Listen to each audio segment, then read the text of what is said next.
Greetings and welcome to Stunthangar Video Hangouts.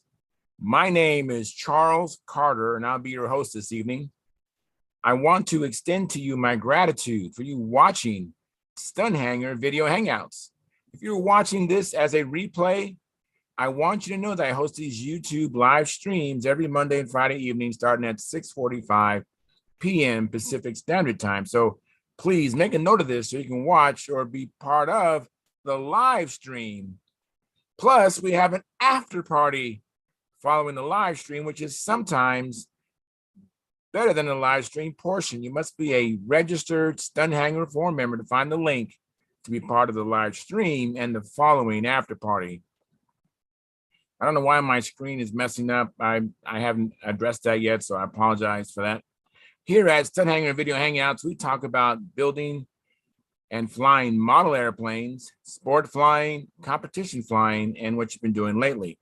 To join our conversation, if you are already a member of Stunthangar Forum, you can find the link if you scroll down to the section called At the Bench, which is right below In Memory of Our Friends. Now, if you're not a member or if you're not logged into the Stunthangar Forum, the At the Bench link will not appear. Now, if you're not a member, please register at stunthangar.com/SMF. That's stunthangar.com/SMF. That's Smart Men Flying. That's courtesy of Jeff Riley. You must place a space between your real first and last name when you register. You must also use a valid email address or Sparky. The proprietor of Stunthangar will not approve you. Now, if you're inclined to not come in to Zoom meeting, but just enjoy watching us on YouTube, wonderful, fantastic.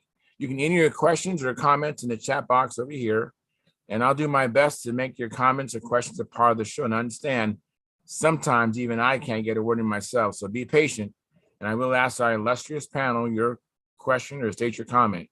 And by the way, you only can do that during a live stream. So like I said, I host these YouTube live streams every Monday and Friday evening, starting at 6:45 p.m. Pacific Standard Time. So come in then, post your question or comment.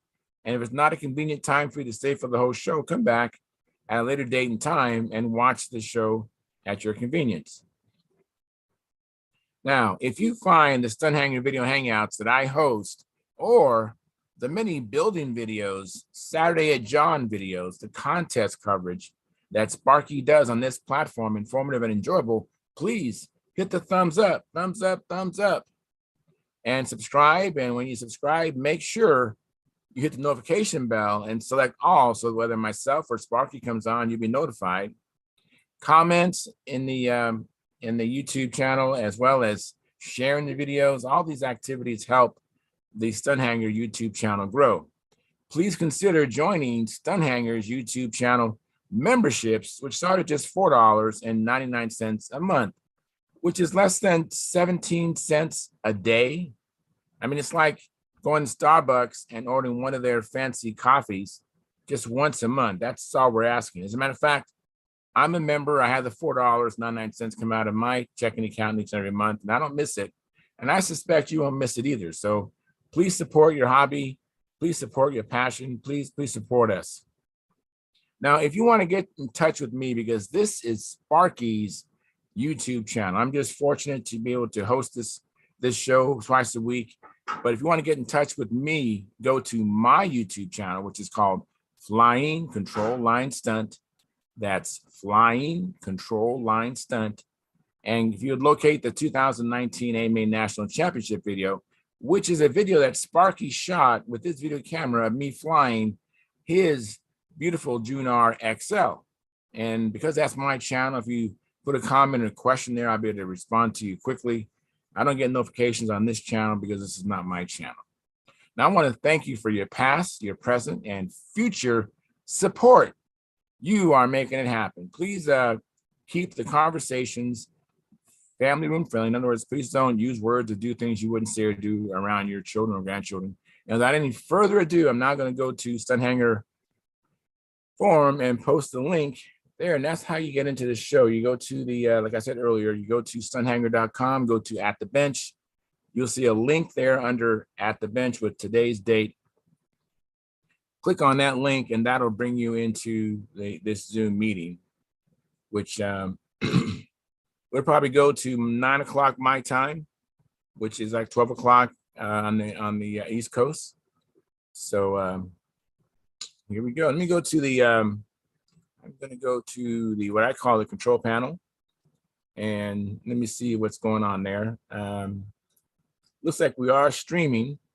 So that's good. Let me go to the YouTube channel studio. And let me see what's going on here. I don't know what's going on with my internet. I really don't know what is going on with that. It's a shame. But I've seen it. And Lynn Burrell has a similar problem. And I don't know what that is. It's just weird. But it's not permanent. It goes away. Let me see here. So I even today I just downloaded the software for my camera. I was thinking it was my camera, and so that obviously is not the problem. And so it looks like we have 7 concurrent viewers, 7 likes, 100%. Thank you so much. That's awesome. And looks like we're streaming well, and we have Gary Sinclair is already in here, and he has a little sticker next to his name. I can tell he is a supporting patron, and he's a member, in other words, of our YouTube channel. And he says, like provided, thank you. And then Litz RC says, I like watching you guys. Thank you very much, Litz RC. Maybe consider coming inside here and share with us, get to know you and everyone else. And then Dennis Adamison, he's also a supporting patron. He's a member. He also has provided a like. Thank you very much. Gary Sinclair is the first one coming in, and looking forward to a good show. And then I see the T-Bone 1260. He goes, like sent, brother. Thank you, brother. Appreciate it, Tom Luciano. And again, Tom, I was really happy to see you when I met you at the Nats several years ago. And hey, Gary Sinclair, thank you for coming in. Yeah. And how you doing, Gary? Good. All right. And I see Brad LaPointe is in here. Thank you, Brad, for coming in. Appreciate it. Good evening, Charles. How you doing, Brad? You doing good? Yeah. Good. Good. Looks like I got to catch up. And Caffeine, Yeah. Thank you for coming in, Caffeine. Appreciate that. So you got your plane there. Awesome. And then Hi. Dennis Adamison. Thank you for coming in, Dennis. Hi, Dan. Are you munching on some popcorn already? You got your popcorn?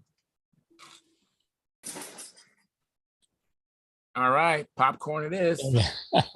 So Breakfast of Champions. and Keith Trossel's in the house. Thank you, Keith, for coming in. Good to see you guys. Hi, Keith. Very good. So I see Caffeine has his engine there. I'm make him big since he's already shown us some of his stuff. I know last time we spoke, you had repaired your Banshee. And what do you got there in your hand right now, Caffeine? It's a Cardinal. I just finished covering it, the fuselage, and then That's excellent. I'm just trying to fit the spinner. The spinner I have here is 2/4, but it's on plan. It's 2. Yeah, it's a bit bigger, but I think I'm just gonna keep it this way first. And we'll do some adjustment later. And Nothing wrong with that at all. So is this an arc? Just an arc, no. Caffeine? This is a kit that I built. So yeah, that's that. Oh, it's a kit. It's not an arc. Very good. Man, it looks good. Excellent. Very good. It's way better. I built it way better than I built my Banshee. So yeah, hopefully it will fly way better as well. Yeah, I've never flown a Cardinal profile. I have a Pathfinder profile, but I did get a fuselage for a Cardinal at the Las Vegas Stunt Challenge.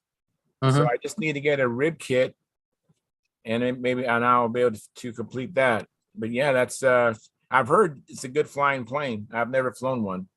Very good, very, very good flying airplane, Cappy, and I believe you're going to be very happy with that. Yep, yep, yep. And if you see this covering, I did it way better as well compared to my last Banshee. On my Banshee, all I got was wrinkles everywhere. But this one is way, way, way better. Well, the Yeah, I next one think will get even I got- better. That's Yeah. that's how it is. You gotta just keep at it, and it gets better and better. Mhm. Yep, And that's fuselage is really hard. So I mean, that consider yourself very fortunate. It looks good because fuselages are not easy to do. yep. Yeah, and my strategy is to cover it first and then assemble it later, like treating it like an ARF, finish Yes. cover everything and then glue afterwards, not the other way around. Because I didn't do that well when I did the gluing assembly first and covering later. So yeah. Yeah, it was nice to have one piece in your hand as opposed to the whole airplane. So it Yep, might be yep. easier when you cover the wing and everything else when it's not all put together as one piece. Mm-hmm. That's good. And the wings gonna be the same color or a different color? I'm uh I'm I was thinking about having a cream monocoat, like it's I was thinking about cream and clear monocoat, you know. Oh, that should be nice. Yep. Very nice. Very good. I see what you've been up to. You been doing any flying? Me? No. It's been raining all day since this morning, so no flying today. No flying. Okay, I understand. Yep. And let me Yep. welcome Mark Wise. Welcome, Mark. Thanks for Hey, coming. guys. And you did a great job last night. I thought that was a good program. Yes, I don't know if you could definitely. see me, but I did come in. I know you did, and I gave the show a plug. Yeah, I appreciate that. Thank you very much. Yeah. It was Thank you. nice to be able to sit back and just not have anything to do with the Zoom. I Yep. was really just reeling and enjoying that, just like taking it all in, just sitting back. That's why I didn't say anything either. I was just like, No, Charles, I don't know. He got 60 people to show up. Can you 71 imagine? 71 views. yeah, I wouldn't want that job. Yeah. Well, he did. Mark, it was, the only thing you could have done was muting everybody and everything like that, because that could have turned into a free for all so easily. So, Yes. Yeah, that The was only way you could see the other people would be to move from left to right. I mean, you had to keep to see everybody. 'Cause I just kept my one page in front of me, but there were two other pages. And Yeah, from there time were. to time, I would move around and see who was in here. But yeah, I think 25 is the maximum I want to handle during these live streams. I saw that last night. I said, yep, 25 is the number. Yeah. yeah. I only looked at the other screens maybe twice. Yeah. And I'm still learning that system, and I don't think I'm that stuffy a guy anyway. So if I made a mistake or I was ready to eat it. But I'll tell you, Charles, I respect what you do. And when it was over, and I was trying to get it over at 10, because that was kind of that's what I thought shouldn't go any longer. And I hit the end button and leave. It's like I just got out of prison.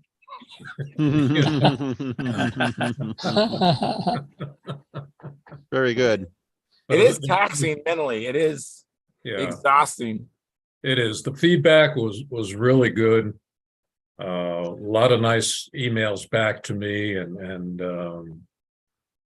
one of the interesting things was, and I won't embarrass anyone about it, but when you get to the level of paying for 300 viewers, if that's what you can get, you get a lot of reports, and some of them I have no idea what they are, but one of them is who got on and what time did they leave, including multiple ons and offs. So it was interesting to see who stayed, who bailed. And I was kind of pleased because by the time it was over, I think only 6 had left. Yeah, it was still pretty high. Yeah, Yeah. it was still high. 11 guys were watching it in one location, which was pretty smart. It was a club meeting. Yeah. So Yeah, that was neat. yeah, I'm pleased with it, and we're going to do more. And I think next time I'm going to limit it. I'm going to not let certain. I'm going to try to limit it to the control line crowd. Well, It's the nicest way I can say that. there's some well-meaning comments and stuff that ran a Oh, little long. Oh, absolutely. It's just That's I don't want to cut off anyone, Mhm. but there's this dynamic when someone goes too far, people start shutting down. Yeah. You're not listening as sharp as maybe you'd like to. Mhm. I hope I'm not one of those guilty parties, Mark. Oh, No. no. I'll tell you what, one of the things that really made me feel good and comfortable was when I looked up, I saw some of these faces, Bob and Dennis, and I saw that you got in there, Charles, and there were others that were on there. And it was nice of you to do that. I guess that's what I'm trying to say. Hmm. It was like being home. Yeah, well, you Yeah. support me, and I actually was a little bit worried. I was like, don't forget Mark's show. Don't forget. I was just like, had a reminder on my phone, and I was like, I did not want to I forgot, Yeah. So Yeah. I was actually really anxious about making sure that I showed up. Well, I got on at 8 and I had till 11, so I wasn't worried about that. But Bob was already on, and one other person, I can't remember who. And Bob said, Mark, I'm a little disappointed. There are only 3 of us. I said, well, Bob, it doesn't start till 8:30. So when 8:30 ran around, it was like 38, which was fine. But By 8:35, I think you're up to 50. I mean, everybody came in at 8:30. yeah, they really Well, did. I came in at 8:29. Yeah. And it ended up with a great number. And I happened to talk to Chad Boudreau, called me today, and he was trying to get on, want to know if I recorded it, which I did.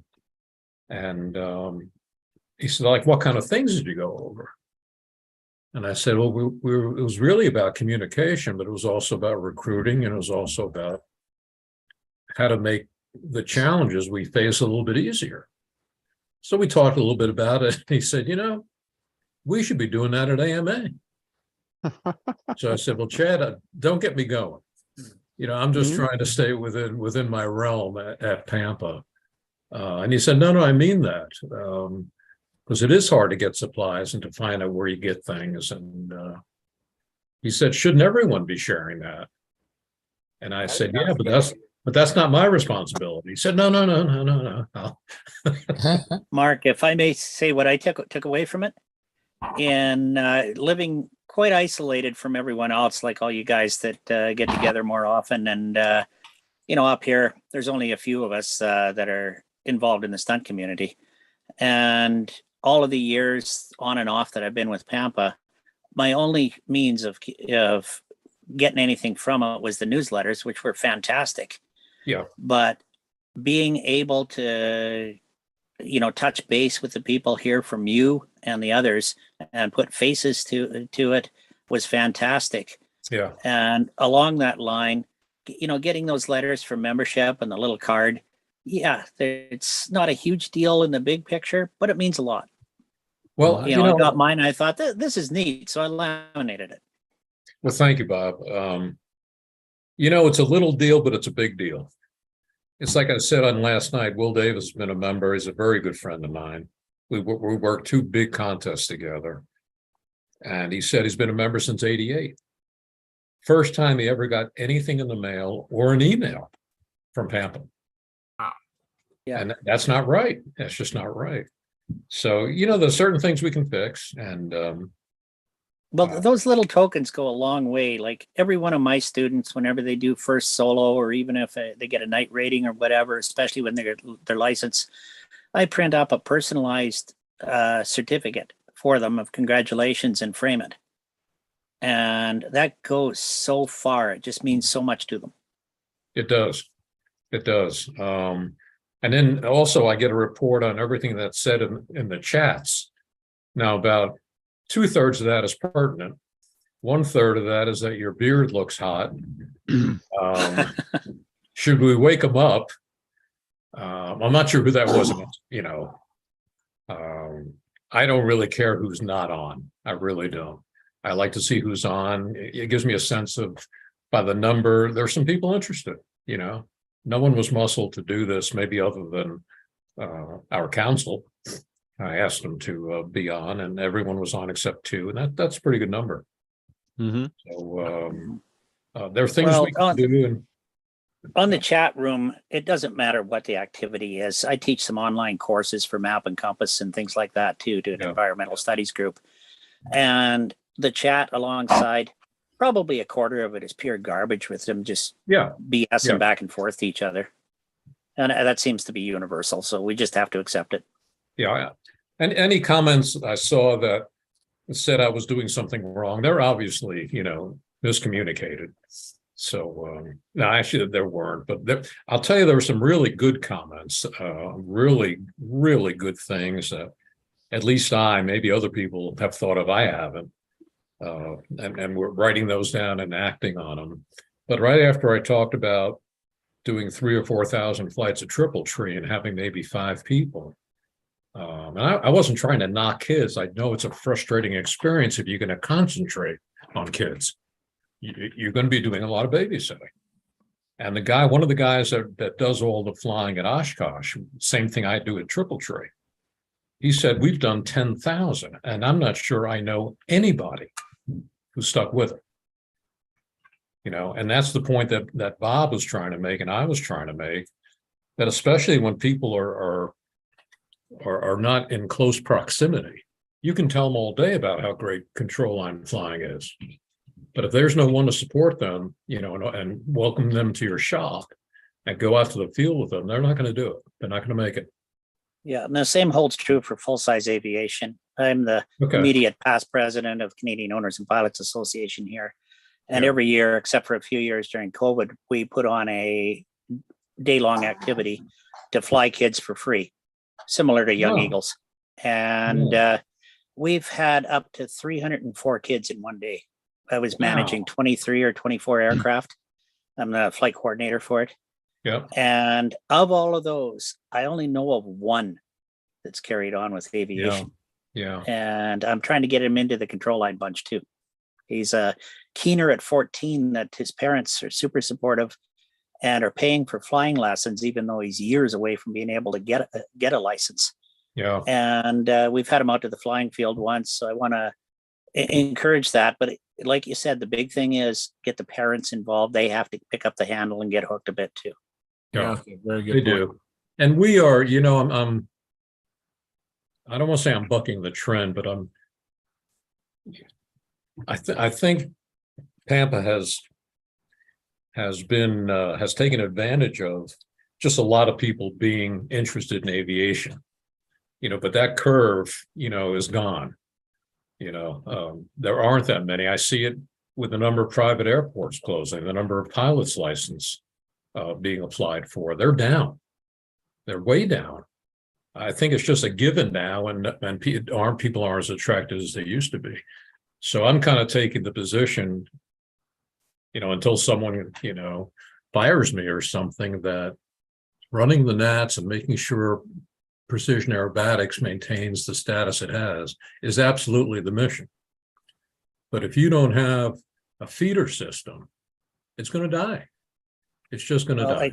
Again, on the same note, getting back to full-size aviation, the parallels are uncanny. My customer base is either retired or they're in their 20s and looking at it as a possible career, or they've got the money and the time for it, the passion. The middle-aged bunch is a rarity, actually. Yeah, I could see that. I could see that. You get a guy, I think another opportunity we have, and this is why I asked the vice presidents, all 11, to be on the call, was there've been some really good things happening when a control line circle is constructed at a RC field. Because you get people flying RC who kind of say, you know, I used to do that when I was much younger. My dad used to do that. And if they see it enough, they just may get the bug. And you look at a guy like Jason Schulman, who's at times the finest aerobatic RC pilot in the world. And every year at Triple Tree, he barely spends time on the main line. He comes down to where we are. You know, that's what he wants to learn. He says, I know how to fly RC pattern, and I still fly it, but I want to master what you guys do. He said, it's tougher. So I think we can get some of that cross membership. And I don't care if the person flies RC or free flight or combat. If they want to come to us too, why not? You know, why not? Well, did my usual Friday morning breakfast with a bunch of the old guys from the 70s that I knew, and they're mainly involved with a radio control club now, but they still have the respect for control line. Some of them were top-notch combat flyers and stunt flyers, and they've embraced RC. But a few of us that are currently flying control line are infiltrating the club too, and they just are setting up a new flying field. So Paul and I are going to push for circles there too. And as I mentioned at the Zoom meeting, the one RC club about 90 miles south of me had a fenced off area, really nice facility there. It's with one of the lodges, and they had a fenced off area that wasn't being used. So they mowed it and it's control line now. And a few miles away at another town, one of the enthusiasts for RC control line and of course full-size aircraft, he's what you call an A&P, he has his own maintenance facility. A significant portion of his hangar now is a model shop for he's picked up estate sales and all kinds of stuff and is set up with, well, when SIG was shipping and with Brodak and everything. And his main emphasis is control line. He does RC sales also, but all of this old control line stuff is available for a pretty good price to people, or brand new stuff. I mean, he still has in stock some of the ARF kits from SV11s and Vectors, P40, whatnot from Brodak. And at his encouragement, there's probably at least a dozen, maybe more of the RC flyers have now gone over to regularly flying control line. Yeah. Well, you know, myself and three of my close friends went to Brodak in maybe 2010, 2011. My image of control line was 32 feet of Dacron and a plastic airplane at the other end. And when you go in there and you see guys flying beginner who seem to know what they're doing, you know, it's just that, oh my gosh, these people are having a great time. So, you know, I don't, you know, this is not a Pampa meeting, but I again, yell at me if you have an idea, if you have a suggestion, if you think things are not in the right direction. I'll take it all. Yeah. I don't know everything. I don't know much, but I know that I'm driven by this sport. Yeah, I don't know how to spark the interest, though, Mark. Could we agonize over that? You know, in my case, I was in a little town in Saskatchewan. I'd never seen a model airplane fly, but I wanted a Cox PT-19 for Christmas in 1971. I didn't get it. I got a box full of wood and a Fox 35. I ended up with a Goldberg Cosmic Wind. Oh. And I got a subscription to Model Airplane News. I was all on my own, having to learn how to do this. The covering intimidated me to no end. Yeah. And then when it was close to done, we moved to Alberta and just south of Edmonton. And there was a couple other kids that had the Goldberg models too. So we sort of formed our own little flying club, model club, and RC or X control liner there helped us out some. And the hook was set. There was no looking back when we were teenagers. And we didn't have any kind of organizational base. So it can be done. It's just finding the spark in the kid to do it. It is. And I think knowing how many different Pampa members are in different states, that's why I wanted Matt to say he's got to drive 2 hours, you know, just to get to a flying field. I drive an hour and a quarter. It's worth it. I wish it was closer, but it's worth it to me. And just like anything else I do, I wouldn't do this if I didn't enjoy the people I'm with. It just isn't worth it. You know? I have about a 40-minute drive to either field that I can go to, or if I want to go down and join the guys at Pinoca, well, I'm looking at an hour and a half. Yeah. And I'll shut up after this. This forum, I've just enjoyed. I don't miss many of them. I learn a lot. I've made friends. And it's just, it's $4.99 a month. It's the best ticket you can buy, I think. Cheapskate, double it. Absolutely. It's a great thing. Let me welcome people who came in. Thank you, guys. Frank, I'm going to do it just out of orders. I don't know who came in next, but Frank Donnelly, thank you for coming in. Appreciate it. Doing everybody. Barry Miller, I think I saw you last night. Thank you for coming in tonight. Appreciate Yeah. that. Thank you, Stuart, Barry. thank you for coming in, Stuart. And Gordon Delaney, you look like you're feeling better, Gordon. Yeah, they took me off the oxygen today. Good. I'm glad to see Great. that. And happy belated birthday. He had a birthday a couple days ago, you guys. Gordon, now you are, how young are you now? 80. 80 years young.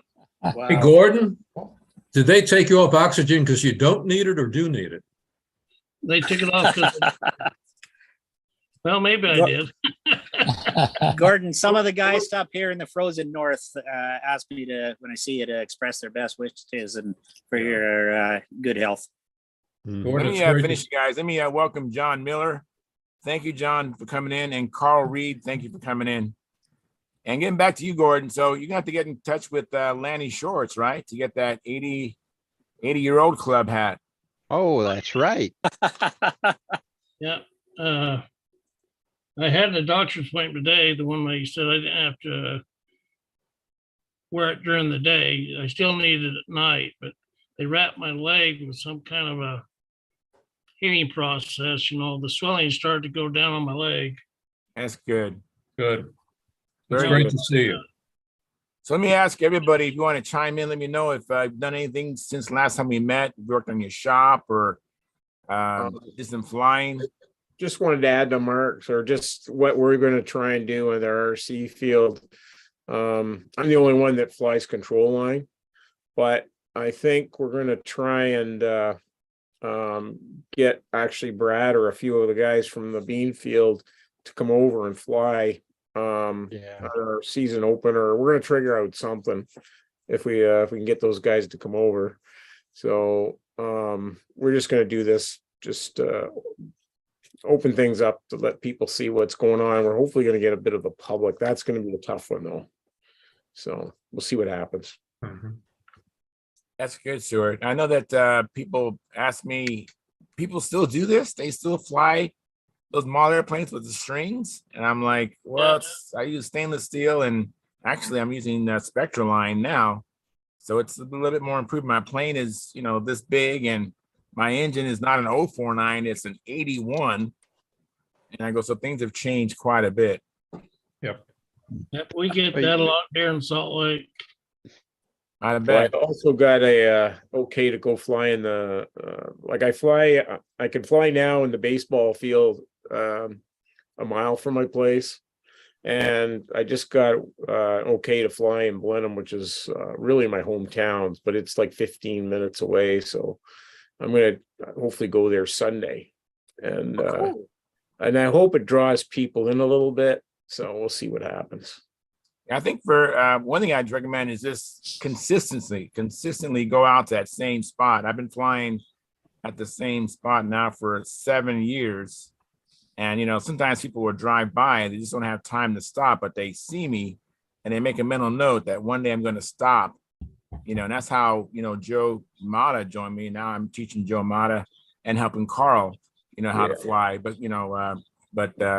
it's just consistent. I have people who know me. Are you the guy that I see flying at the park? And I go, yeah, that's me.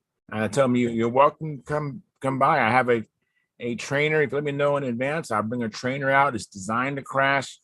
You don't feel bad if you crash it. That's its purpose.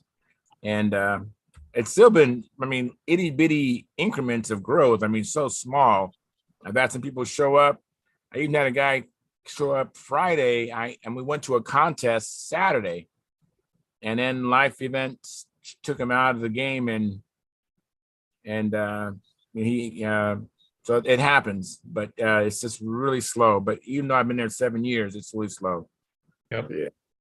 And welcome, Paul Taylor. Thank you for coming in, Paul. Appreciate it. Hey, Paul. One And, thing I Charles, you just mentioned something, and I think this kind of ties in with what Mark was saying and everything like that. We're all proud of the airplanes we're flying, and you reach a certain level, you need a really good airplane and stuff like that. And it's one thing to tell somebody who's coming by, how long did it take you to build that? Oh, about 6 months. Oh, what did it cost? I got about $3,000 tied up in it. Yeah, you can almost see the lights dimming and everything like that, and can't help thinking we need to find a way to make it look accessible. Like, oh yeah, I bought, I got this airplane off Amazon. Well, okay, you can't quite do that, but it's, almost ready to fly. And yeah, I got about $100 in it or something like that. You got a better chance of getting in there. So I tell people your initial outlay, probably, if you don't have anything, no lines on your flying, have a flight box, and have a glow igniter, to me, you might look at $250 to $300 your first plane. yeah. And then your next plane, you don't need to buy all that stuff. Maybe your next plane, you maybe get by with just $175 because you already have everything else, the lines and all that, which you can reuse on your second plane to make it kind of accessible.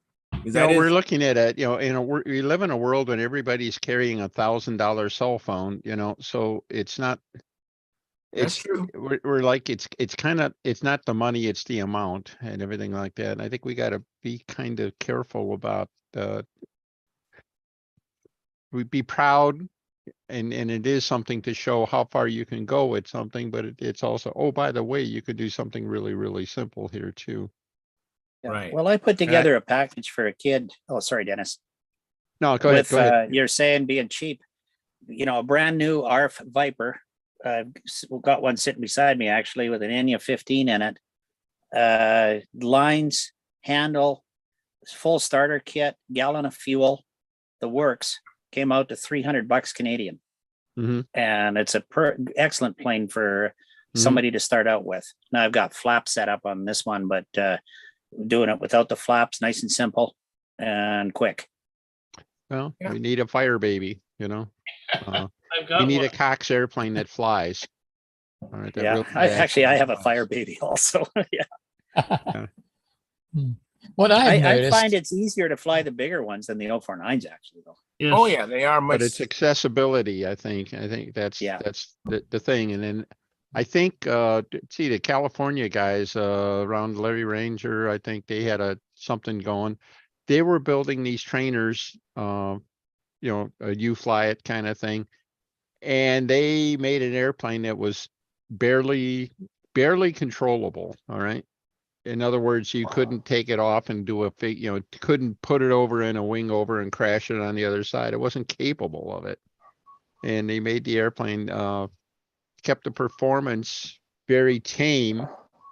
And for a good trainer or something like that, that's not a bad idea. You can go around in circles and everything like that. You can feel the airplane at the end of the lines. And yes, it responds some, but not so much that you can get into trouble and stuff like that. It's something that just kind of, makes you want to try it again. So, and maybe these 5,000 people that, Mark's talking about and everything like that, it's get it, give them a taste of success, but then, and then let them, encourage them to get into something more performance oriented.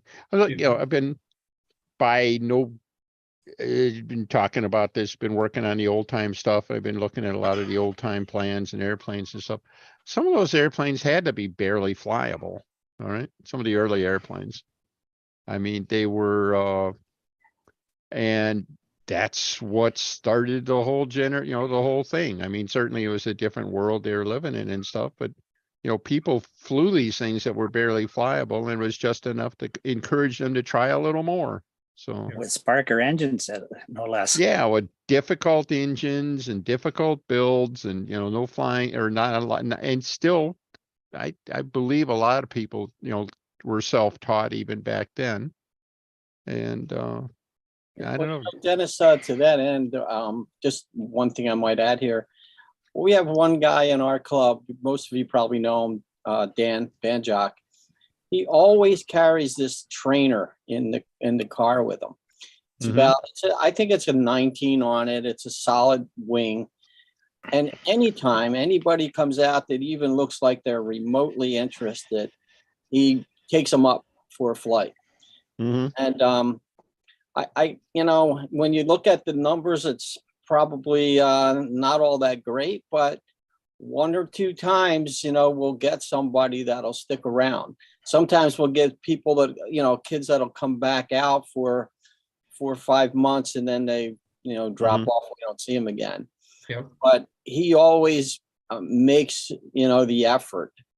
And that is the type of plane that he would talk them into, building. And it's not really expensive. And so. Good idea. Well, Yeah. Paul Hey, Jabot always Charles, brings let out. Gary was going to say something, but he got Sorry. interrupted. Gary, go ahead, Gary. What was you going to say? What I recognize even on our RC field is people will come, park their car to watch, but the flyers just want to sit around and talk when their plane's in the air. So then pretty soon then they leave.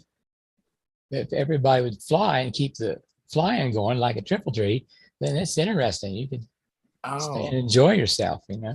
Well, there are 2 things that come to mind. One of them is starting maybe about 5 years ago.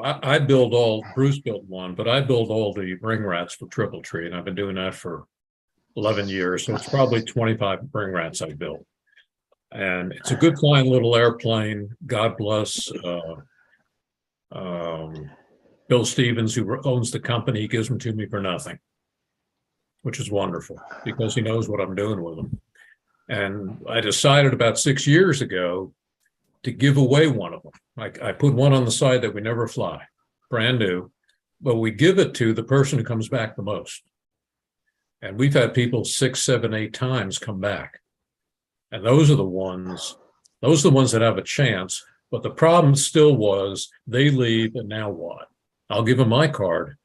But this year, and the rest of the council doesn't know this yet, but I'm going to bring 500 organizational charts. And when people show any amount of interest, I'm going to ask them what state they live. I'm going to give them the sheet, circle who the district director is, and say, look, I got a guy who might be able to get you going in the right direction. Okay. And I think we should do something like that at every contest. And one of the things about contests, I think it's a great opportunity to invite people that don't know what we do. It's not the easiest thing, but there are ways to do it. One of them is public radio, which really does a great job at pushing things in the local community. So that's what we're going to do this year. And I'm going to follow up and see how many of those people actually follow up. But if they have someone near their home, we got a shot. Yeah. Let me remember Brad reading the point. Let Brad, he raised his hand digitally. Go ahead, Brad, the point. I've been invited to a few RC fields through the years, and up here we don't have districts, we have zones, and they used to have a really big fun fly, mostly RC every year. And so the one year we went to the big fun fly to put on a demo and be part of the thing. And we brought stunners and sport racers and half A's, and Lenny and I were the main ramrods behind doing this. But the thing that got most of the kids more enthusiastic than anything and drew out most of the old guys that used to fly control line is we put a couple speed limit combat planes up, and we didn't go very fast, tied some real long streamers on it, and we just flew around and took cuts, just took turns, like no real combat, no line tangles or mid-airs. And after that, we had people coming over asking us and doing things. I mean, it's a more visually expressive thing than, like, Lenny and I both went out and put in nice stunt flights, and everybody sort of went, but as soon as we got the damn noisy old combat planes out, we had a crowd.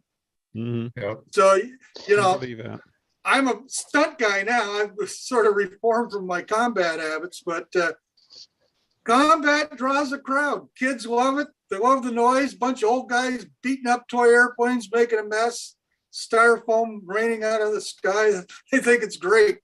Yeah, I think combat is one of the most exciting things in all of modeling. I mean, everything.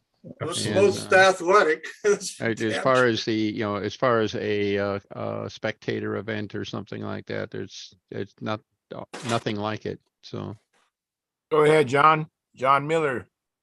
Just like to add that as a spectator event, combat, you don't have to educate the person watching because they can see and they very quickly grasp what the whole idea is and see what is happening.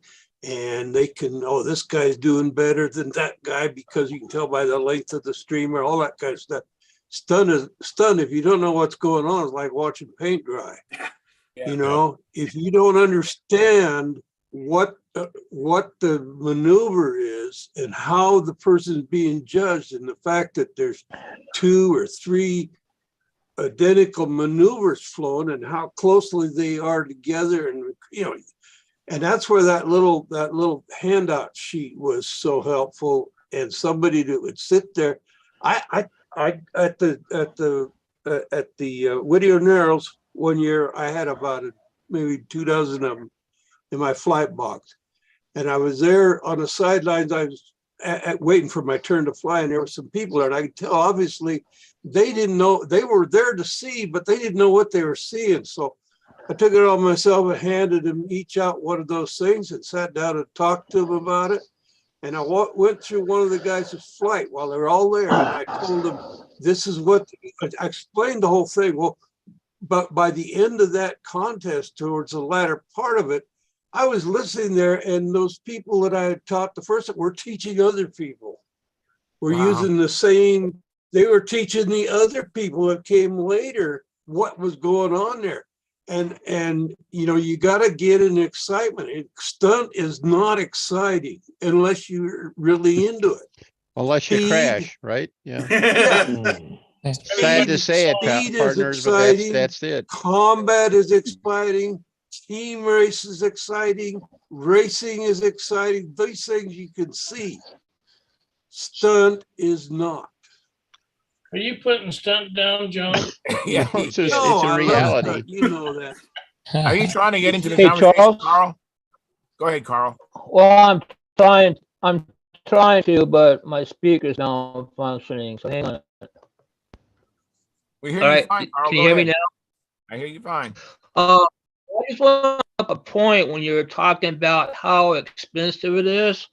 Whenever I talk to people about getting into the sport, I always emphasize that the first plane is going to be the most expensive because they have to buy the motor and all the equipment. But then if they crash it and build another plane, it's going to be less expensive because they already have the equipment that they need. Right. That's a good point. And let me So welcome get started with electric. Denny's next, and then let me welcome Philip Bailey. Hey, Philip, thanks for coming in. Hey, guys. And Dennis had raised his hand digitally, so that's why I wanted to go ahead. Go ahead, Dennis.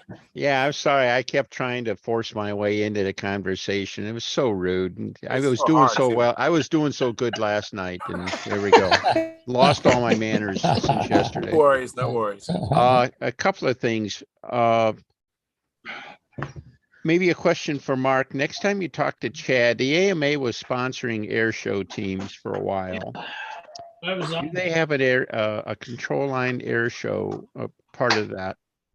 And if not, the next half statement on this is precision aerobatics isn't necessarily exciting, but stunt flying can be. And stunt flying back in the day, I mean, we've all heard these stories like Madman Yates and other people around. They did things like, he drew a circle in the ball diamond with the fin of his airplane and he flipped it back over and rolled the wheels on the other side. Well, that's not a precision aerobatic flight, but it's a heck of a lot more interesting than something like it. It's a barnstorming kind of flight. All right. Yep.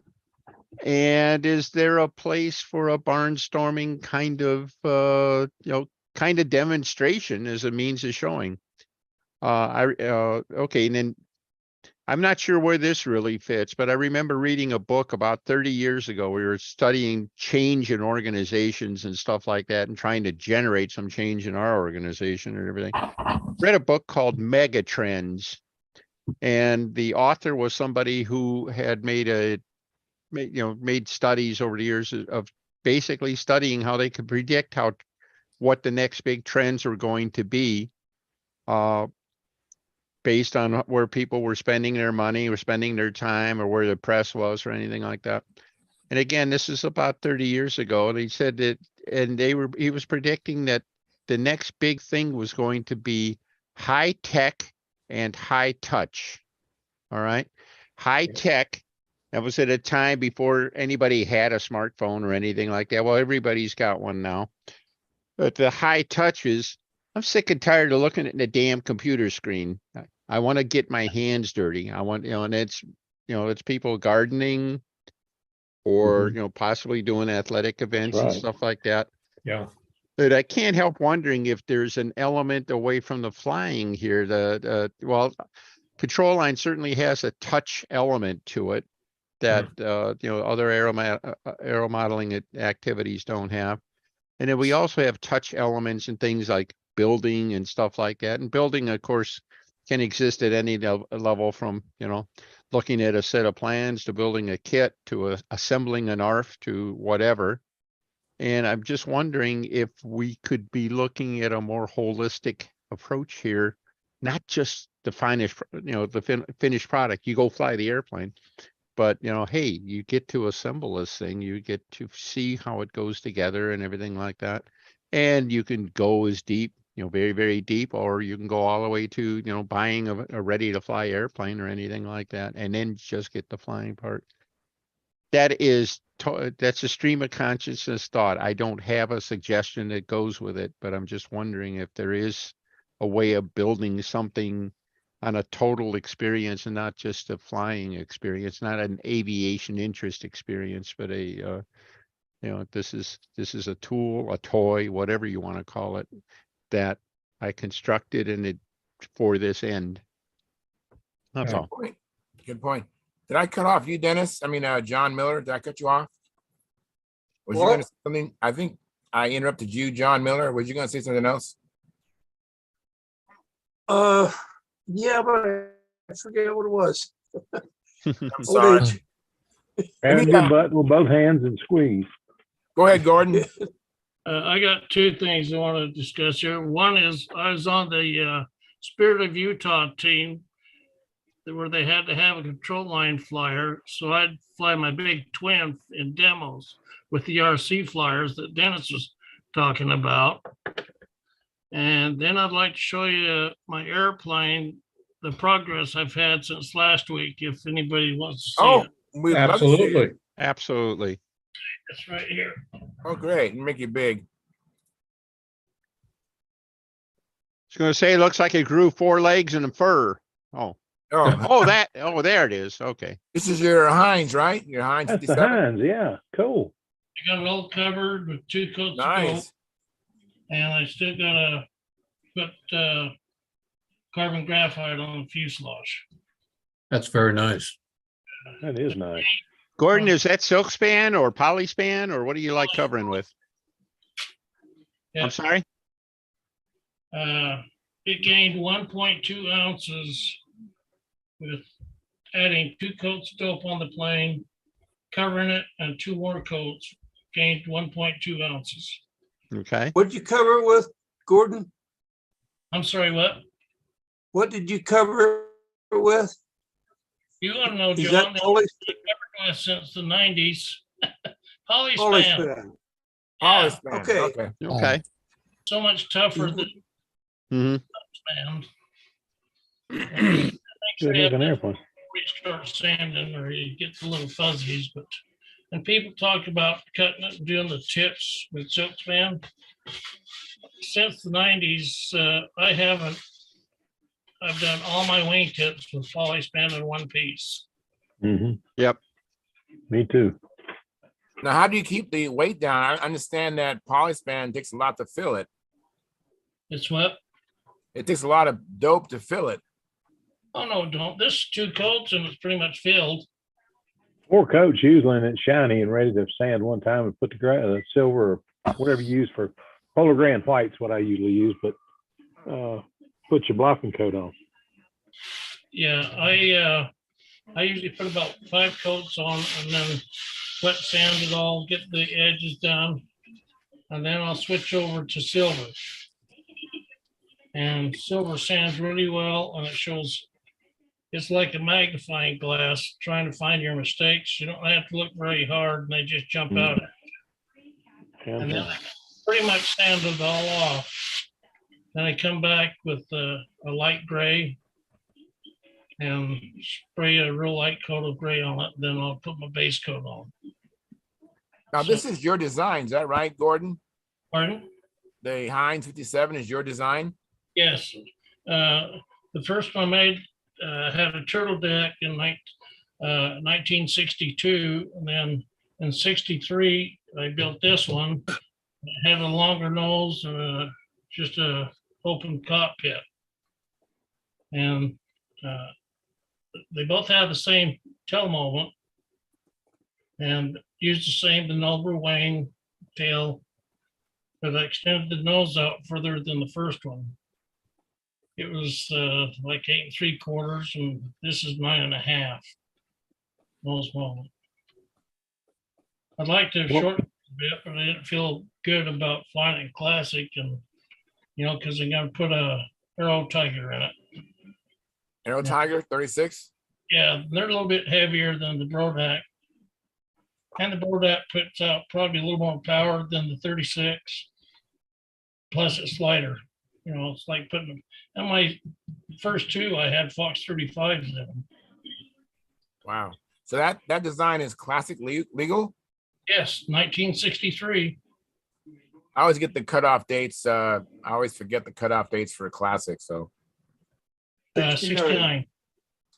Okay, 69. Well, great. That's awesome. Very nice. I'm about the same old Keith Trossel is trying to get his big job done. Mm-hmm. Oh, I've got a lot of work ahead of me if I can stay out of the hospital or doctor's office. I was going to say, it's good to see you without that oxygen on. Looks like you're getting better. Yeah. That's good news. It was hurting my ears dragging that hose around. I'll bet. Anyway, I just thought you might want to see it. I did. Thank you very much. Absolutely. Appreciate it. very nice, Gordon. Thank you. Absolutely. Love the wing tips. I don't know. Is this the time we bother Keith to see how his big job is coming along, or? Certainly. Hey, Keith. Yeah. Oops. I think we may have lost Keith there for a moment. Wake him up. I don't have a horn. Hey, wait a minute. What do you mean? You got a whistle? Yeah, I do, but I didn't bring it. Oh, what a coach. Yeah. Hey, Keith, do you hear us, Keith? There he is. Okay. Your leg. We're curious about the progress on the big job or the chiseler.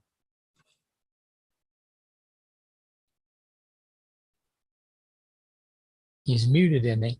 Yeah, you're muted, Keith. There you go. Chiseler's all put together. It's ready to go.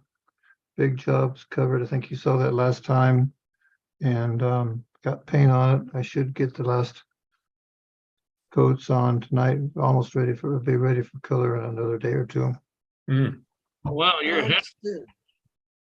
Well, Gordon was just showing off his progress, so we thought that it was time to ask about your progress too, because you guys are both aiming. Sounds like you're both aiming for VSC. So No, I'm barely going to make it, but I think it's going to be there. Well, I gave a little demonstration about this carbon mat. Right. Let me go get something and I'll show you what. All right, thank you. While you're doing that, I'm going to catch up on the chat box. Daniel Barry Sports Highlights says, yo. And then Mark Lumen is also a supporting patron. Thank you very much, Mark. He says, got you like. In Building Heaven with Dave. I imagine that's Dave Tribble. Mhm. And the 3 smiling faces. And it's the same kind of thing that Bob Hunt mentioned last night about having people come over to your house and help them build and show them the how to do this. And I was thinking, I didn't say this last night, but I had Bob Brooks, who many of you probably don't know who he is, but he helped me out, with when I got back in the hobby. And then when I first started, I actually, I was a little kid, but I could tell you this guy's name, Shelby Hagberg. He's probably not even with us anymore, but Shelby Hagberg was in the Navy and he was on shore duty. My dad was in the Navy, he was on sea duty. And so he understood my situation, being my dad is out to sea. He allowed me to come over to his house. He had just babies. I mean, these are infants. Excuse me. And so, but he helped me, I think he helped me build my little wizard or the jumping bean. And I'll never forget him, Shelby Hagberg. I mean, so you might not have success with everybody you help, but if you help somebody, they might not ever forget you. Like it's like Shelby Hagberg. Absolutely. That's good to know. Yeah, one thing I forgot to tell you, when I was on my auction, my leg was swollen. Jim Rhodes came over. Nice. Came over and covered the stab and elevators for me. Ah, terrific. That was really nice of him. Yep. That is very nice. Does he travel to Indiana? Do you know? So, What's that? do you think I could get him to travel to Indiana? So, Well, if you get gas prices down, you probably could. yeah. I'm not sure if Deborah would like those fumes in your house, right? Yeah, she's not even crazy about the monocode fumes. So yeah. Well, that's got Smell to of be burning plastic, whatever. So yeah. Are you biting the bit, Barry, to say something? Or are you just enjoying listening to us? Okay, you're fine. All right, cool. I understand. Good. I didn't know if I looked like I had a question or not, but no, I'm good. Just listening. All right, cool. Very cool. Yeah, that was me years ago. I was actually in the audience, just like you guys, and Rusty Knowlton was the host, and I was just hanging on everyone's words, and I learned so much during the time, Sparky was doing it, and then Rusty, and now myself. But I've been there, and I still learn even hosting the show. Yeah, I pick up on stuff. I Cool. still pick up on it when I'm listening. I think Keith's going to show us something, right, Keith? Okay. Yeah. Make it I big. think last time we saw, I just covered the stuff with the carbon veil. And then got a bunch of clear dope on it. And then I put on, let's see, this is the balsa filter coat covering on it. And I don't know if you can see, it'll show the all the voids there is on this carbon mat. Even when you get it coated with clear and sanded down, it feels smooth, but you can see all the voids in that carbon mat. Right. The balsa filter coat fills in. What is that? What do you use for balsa filter coat? What product are you using? It's Brodak balsa filter coat, and it works pretty good for this. Although I have mixed up some just some polar gray color and put a bunch of zinc stearate in it, and it does about the same thing. In fact, I think these are done with a zinc stearate, and then when I did the elevators, one side was with balsa filter coat, and the other side was with the zinc stearate. You can't tell any difference between the two. All right. I think the zinc stearate does a better job of filling in and ends up being a little bit smoother. Is And it zinc stearate similar to Cavasil? What's that? Is it similar to Cavasil? I don't know. Balsa filter coat, that's Brodak. It's a product by Brodak Paint. And I've used a lot of it for a long time. It's good stuff. Thank you, Keith. And then on the wings, the wings are covered with polyspan. This was done after the meeting last time. And 4 or 5 coats of clear dope on it. And then this has the ultra filler coat on it. And have to be real careful you don't sand too much, you get down into the fiber. But and got a couple pinholes in the covering that needs to be filled yet, and put paint on it and the pinhole stays. I don't know how to fix that other than put some real, I'm going to use a zinc stearate stuff tonight and hopefully get that filled up. Then another coat of something on top of that to sort of a final coat before we do the light gray blocking coat, and then we go with color. So it'll be getting its color coats on another couple of days. We're getting there. Nice. Good Getting deal. there. Looking good. Barry Miller has raised his hand digitally. Go ahead, Barry. Yeah, I had a question. I've heard a couple of you guys talk about the polyspan. How do you guys feel about doctor's paper for covering wings? I haven't used it yet, but I have some. I just haven't tried it. Takes I mean, a lot of dope. I've used it on the 2 builds that I've done. I've used it, but I just didn't. You know, I mean, a lot of people are using the polyspan, but the doctor's papers turned out pretty good, I thought. But I just wanted to know for, you know, resiliency later on in life of the plane, and if it lasts as long as the polyspan, or does the polyspan last longer? Polyspan is tougher. It's Mike, tougher than the lot- doctor's paper. Definitely Yeah, it's a tougher than lot doctor's tougher than paper. paper. My Paper, if you 1990 something, and there's no cracks on the wing whatsoever from, you know, like silk span, you'd have cracks and splits. So it lasts a long time. And then Mark Ties, he raised his hand digitally. Go ahead, Mark. I didn't want to forget this.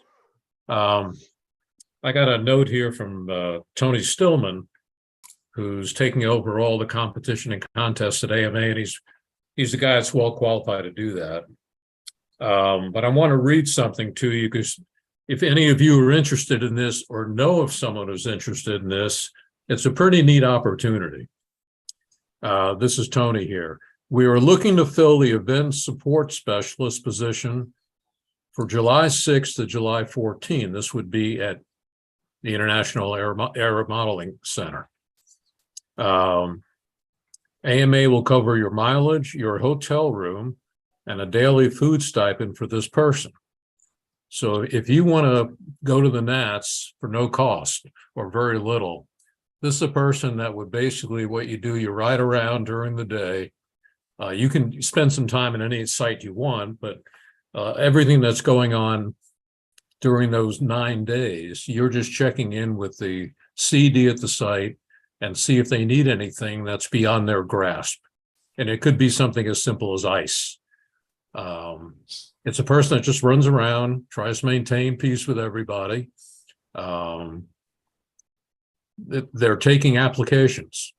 So you'd be in Muncie about 9 days, from the 6th, which is probably a Thursday, to the 14th, which I think is a Friday. Okay, it's called the Event Support Specialist, and they need some names from all of the SIGs within a couple of weeks. So I thought I'd give this group first shot. We're going to put something out online. I may try to get a job description from AMA, exactly what it is, but if you've ever been there, you've seen a woman named Brenda. She's been doing that for years. And this year they decided to see if other people are interested in doing it as well. So if you need more information, get a hold of me. It's a neat gig. Your hotel is paid for. One thing you probably could not do would be enter an event.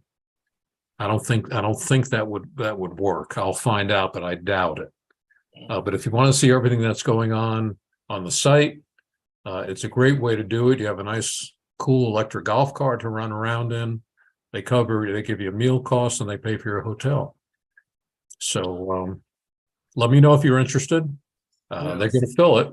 So obviously, there are a lot of other things going on at the time, but selfishly, you know, those of us at Pampa, those going to the Nats would like it to be someone who's familiar with control line rather than someone who's not. Yeah. So That's a get a good, hold of me if you need any more information. I need to get my information up in about 2 weeks. all right. So Frank Donnelly, he raised his hand digitally. Thank you, Frank. Oh, Go yeah, ahead. sure. Last week there was some interest in or questions on what it took to solder one of those new timers. And I have one of those now, the way it comes. If anyone's interested in seeing it, I can show you what's involved with that. Oh, yeah. yeah, And let me welcome Lynn Burrell. Thank you for coming in, Lynn, excuse me. Britain's in the house. All right, well, Hi, guys. see if I can hold these up. So these are the two boards that you'll get if you order one of these timers. And if you look on the back of this board, you see all those little pads? Yeah. That's what you're going to wind up soldering. So, and really, it's not, I think, John, you mentioned something about surface mount, and I just went over my head when you mentioned that. There's no real surface mounting soldering you have to do. What you get is you get these little headers. Like here's one, for example.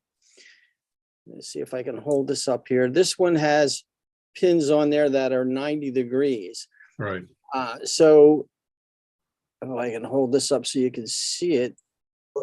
That, hold on a second. Oh, that's nice. So that header just gets plugged into the Raise it up. board here. Yeah. And then All right. if I flip it over, right down along here is where you need to make your soldering. That's it?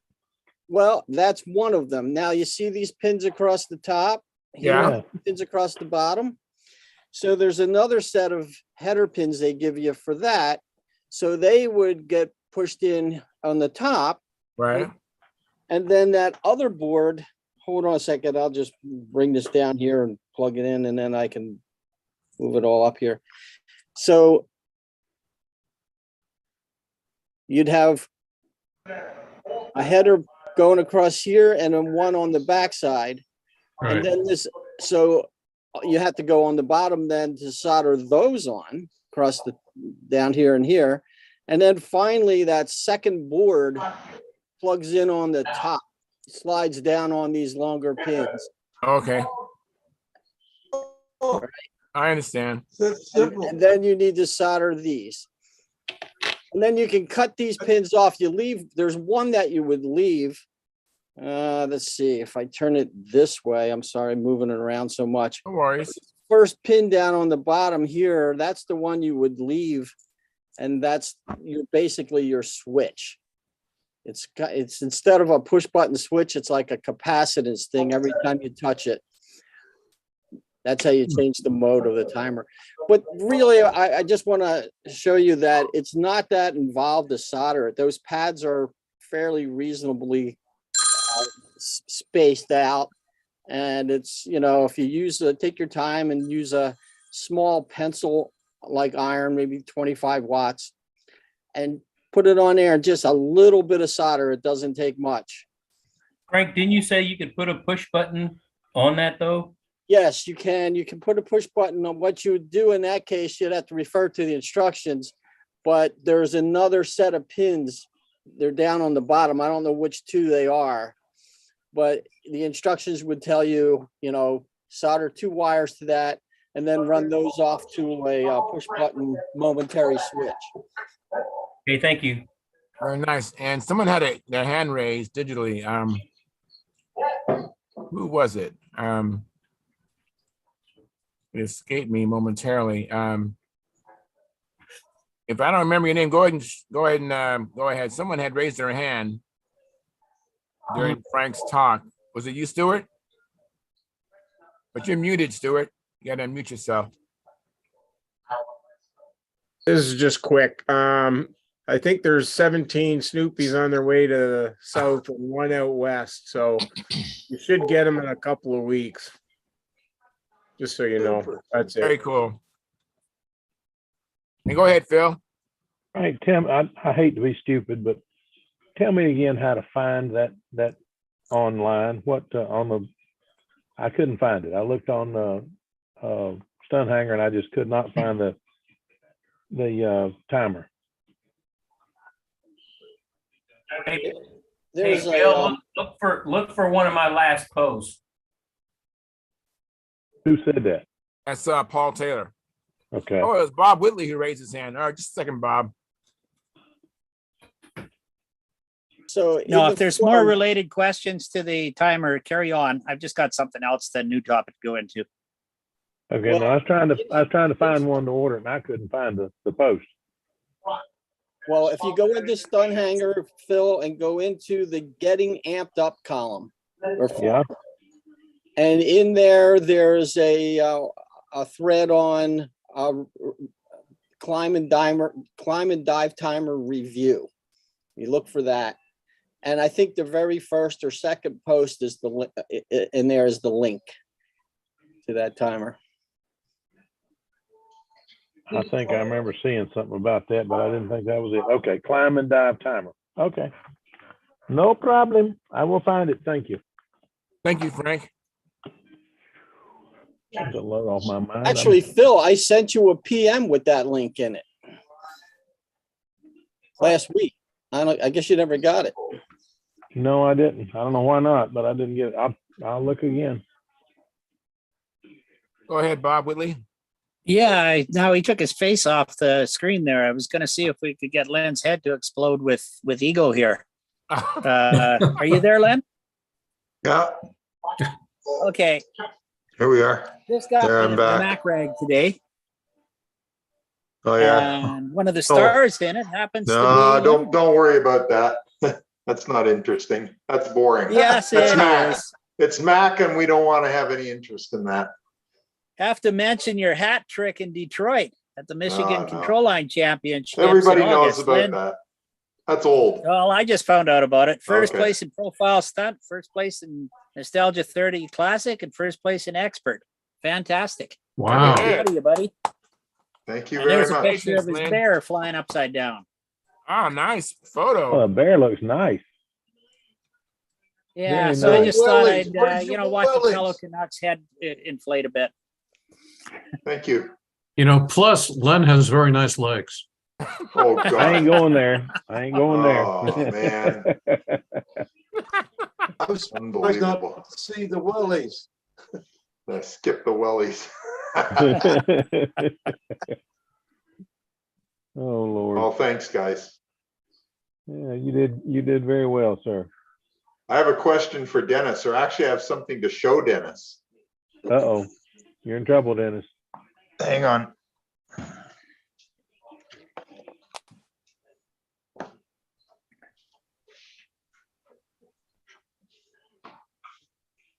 Uh-oh, what we got there?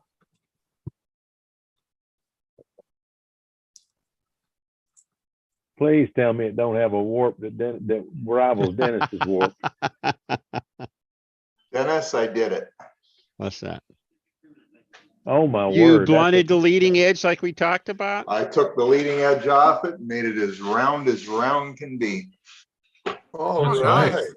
That's looks good. looking Wow. really good Good. from what I can see. How How do you did like you do it? it, Lynn? It turned out really Bring nice. it. How'd you do it, Lynn? What I did is I took a razor plane and I planed the whole 1/4 inch leading edge right off it, like right down to just the sheeting and the ribs. I got about Okay. halfway and then it started really getting rough. So then I just used a long sanding block, one of those metal ones. And I Yeah. just sanded it right down until the entire 1/4 square leading edge was gone. Nothing left but the tops of the ribs, sheeting. And then I cut a piece of 3/8 by about 1 inch balsa Right. and laid it right on both sides, one end to the other, and then Mhm. just glued it up.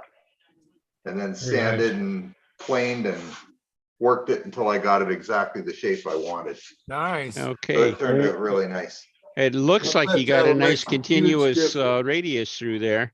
Yeah, Dennis, thank you very much. That was a great idea. Really good Yeah. idea. I would recommend if anybody builds a Strega arc or ARF, it's a really good idea.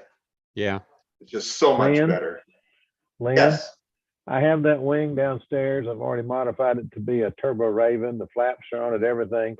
Now you're gonna force me to take the darn leading edge off of it. Sorry, Phil. Oh, well. But now my next question is this. Do you guys think I should remove 6 ribs out of here? No. I think Wow. you should, I think you could take out, do the count, start off taking out 2 out of 3. Right. What I was No, gonna yeah. do is take every other one so that I don't have too big a gap. You see what I mean? Mhm. Starting Well, like even- with, like not yeah. with the tip rib, but the next one, and then skip Yeah. one and do this one, skip one and do this one, skip Yep. one and do this one, right up until I get close to the landing gear blocks, and then I'll stop, obviously. Like I Well, would I don't know stop that like it would about even, here. I don't know that it would even cost you anything if you went through the landing gear, but you're only Well, I talking want- at I that want- point, you're only I want- talking about I one want rib extra- anyway. Yeah, I want Yeah. extra strength where the wheels are. I don't want to start monkeying with that. But what I'm gonna do is I'm gonna cut it off right at the front of the Right. trailing edge and cut it off right at the back of the leading edge and just leave the rest in there. I wish I could find it. There was somebody, one of the Europeans, did that with the Strega, that and but he did a whole series of things, and he got the Strega down into the low 70 ounces, Okay. which for an arc That's was pretty a good. pretty, yeah, he had big power in it and everything like that. It was and he also had he had a bolt-on wing and stuff, so he had some added, some weight Added added there stuff. too. Cause And I'm still, fun. This wing is heavy. Like this wing as it stands right now is 19.9 ounces with the Yep. flaps Wow. and the horn. It is The not other a- thing you it might is not a try light is wing. cut the wing tips off and hollow them. They're almost Ah. solid. And I think they're made out of concrete. Yeah, concrete.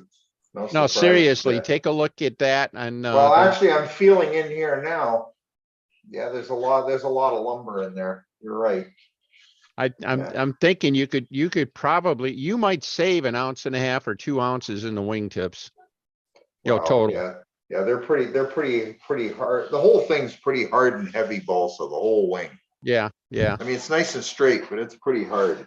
Mhm. But I'm gonna cut those ribs out anyway for sure tomorrow before I cover it, and I'll think about the tips. Yeah. But yeah, it's a work in progress. Do you have a way to measure or to weigh the wing? Do you have like 2 scales? Can you weigh the wing side to end or side to side, see where you're at? You mean like half, weight-wise? like inboard panel, outboard panel? Yeah. I did that before I started. Okay. And the there was reason I'm only- asking, especially now, I presume you're going to go ahead and put the Spectra on it. You Yes. could easily get into a situation where the wing has a insurmountable imbalance in the wing, or Yeah, you and I might end have up to- having to put weight on the inboard as opposed to the Yeah. outboard. Yeah. Just like the other airplane I was worried about. Yeah, but So I I think, think I'll again, with definitely- with the heavy wing tips and, plus you got the lead out guide on the inboard side and stuff. I don't know. I really, you've done a spectacular thing there. I think the wing tips by comparison are a pretty simple operation I compared to think what for you just sure did I on the will do leading the- edge. I think for sure I will cut the outboard tip off for sure. I don't know I'd if I cut the want to mess inboard with off. the other. Huh? I'd I was take just gonna the cut inboard one. off. If I was gonna cut just one, I'd take the inboard off. No, but I'm flying on Spectra, so I'm trying to take as much weight out of the tip as I can. Yeah, but I don't want the inboard tip too heavy. Then it's gonna try to yaw in on me. Yeah, but he's not going to need a lot of tip weight with Spectra. That's where he was going with that. Yeah, I know, but Yeah, You're it's right. I'll tell you hard. what, no, if you cut the, if you do what you just said, cut the outboard tip off, Right. and I think you might get a message to yourself. I mean, if you take that tip off and you end up taking 1 ounce out of the tip, that's going to make it, that's Better going to again, show you that for you sure. got to do the other side too, just cause. Yeah, I can see where this is going. I mean, you're probably going to end up with doing both anyway. Well, what I'm But, gonna do is I'm gonna take the ribs out first and see where that gets me, and then I'll take the one tip off and see where that gets me, and then I'll get greedy. You know how it goes. Exactly. I forget, the wing tips are solid on that, right? They're laminated 1/4 inch balsa sheets. Okay, what I was thinking is, what about if you did something like cut a hole vertically through the tip and removed a great big chunk of ball, so save like a half inch at the outer edge Yeah, yeah, yeah, yeah, okay. and ventilate it like there was like it was open. I'll bet you could drill- take a lot of weight drill- out yeah, pretty so just drill painlessly. holes right through, basically. Yeah, just drill it through the top and then Yeah, as long as web it I out. don't, yeah, as long as I don't hit the lead out, that's a good idea. And then I don't have to pull the tips right off. Yeah, you can take a lot of weight that way. And That's actually a because good idea. the lead outs are adjustable, they're individually adjustable too, aren't they? Yes, they are. Yes, they are. So you should be able to move those around and Yeah, get them out of your yeah, way. for drilling. Yeah, I'm going to do it that way. That's a really good idea. Like I could easily drill 3/4 inch holes front to back on this wingtip on both of them. Mm-hmm. Well, Len, do you have your lead outs tied off yet at the Yeah, inside they're of the all tied. wing? Yeah, they're all tied off. They Oh, come that yeah. way. They come that way. Yeah, otherwise just pull them back in. But no, I can't do that.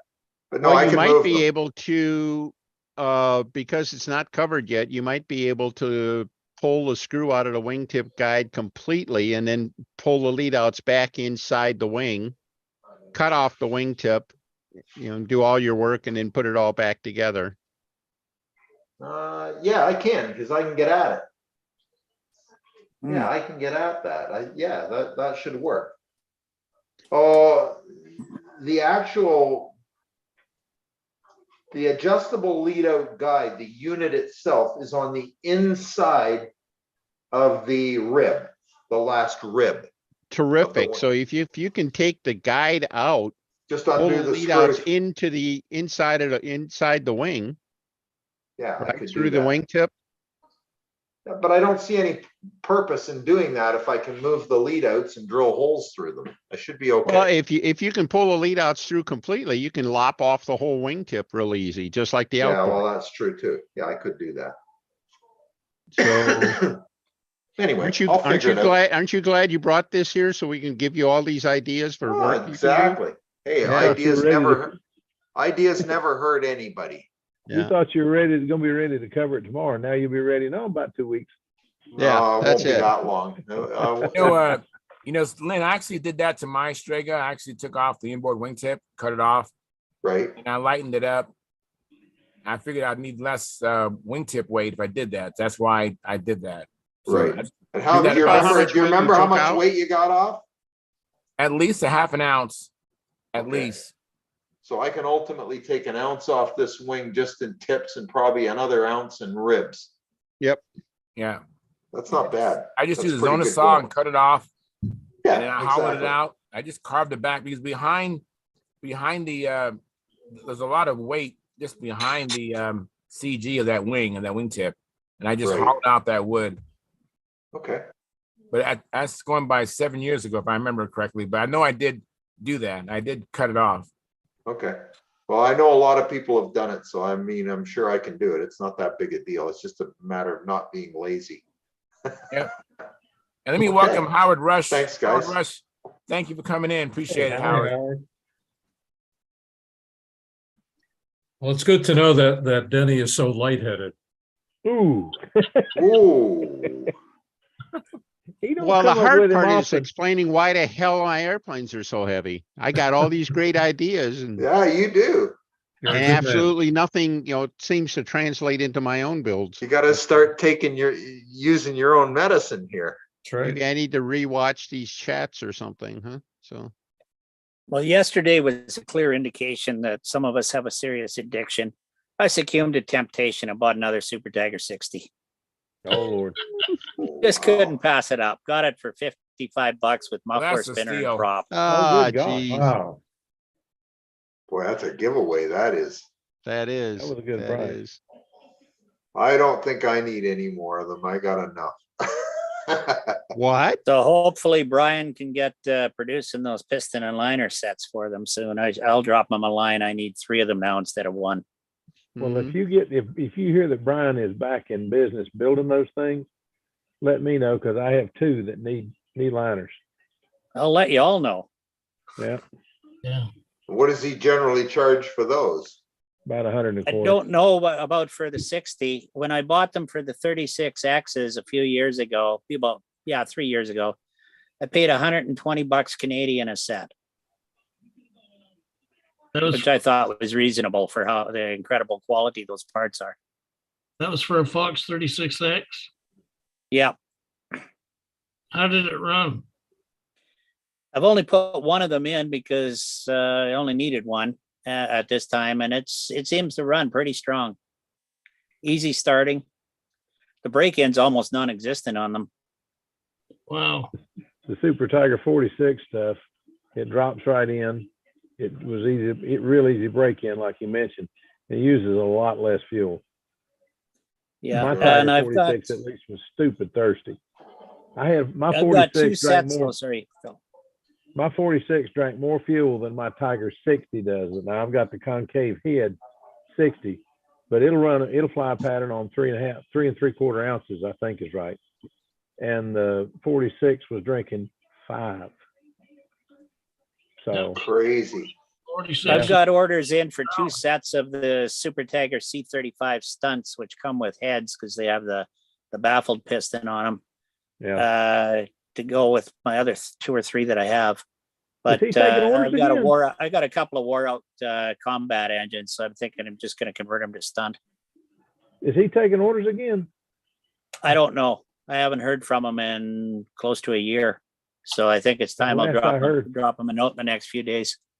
Last I heard, he had quit, but I think what actually happens, he gets some of his metal from the people who build the Stalker motors, and they were unavailable. He was not able to get parts or metal or anything from them.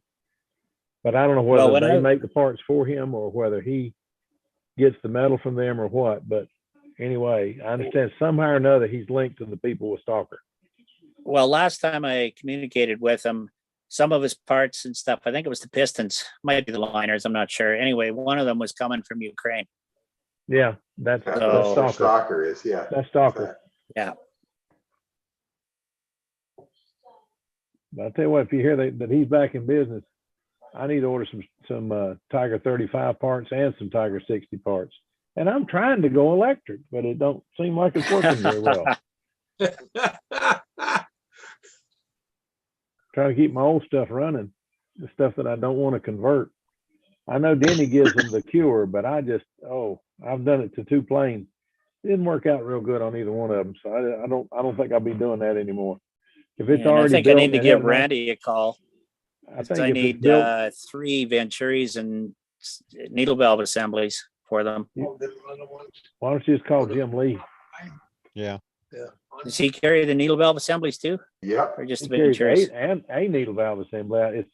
It's not exactly the same as Randy's, but I'll give him a call. There's some other stuff I want, templates and things like that from Jim anyway.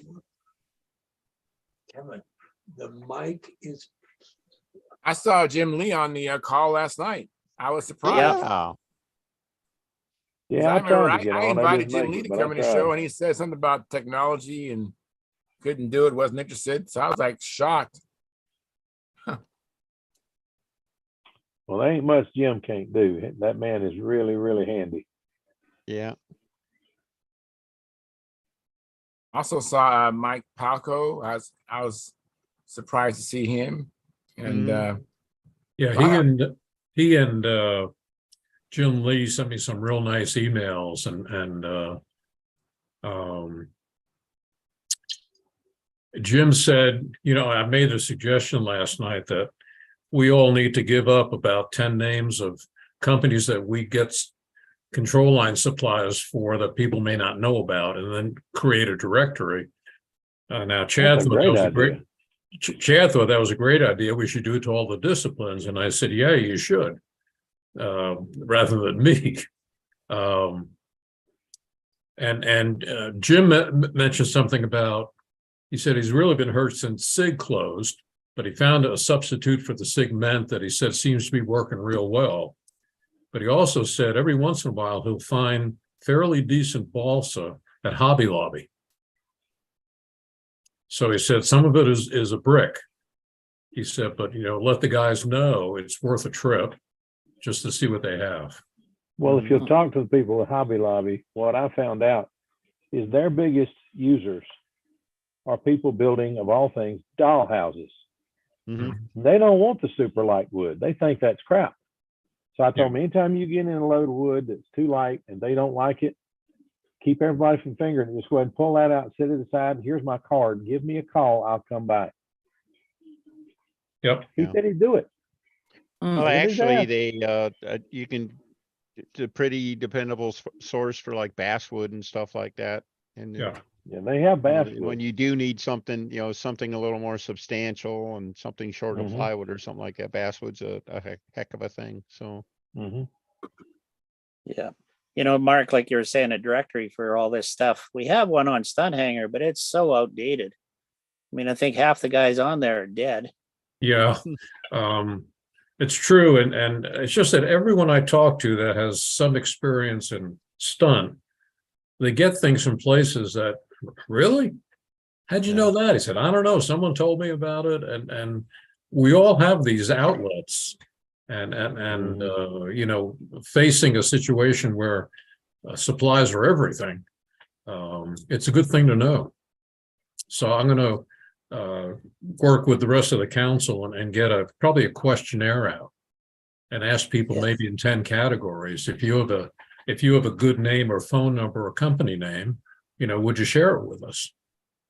Or even local sources for people to think to go to them. Like when I want to buy, 440 Ellens or whatever, anything along that line down to that size, I just go to the local bolt supply store and get a box of 100 or more for next to nothing.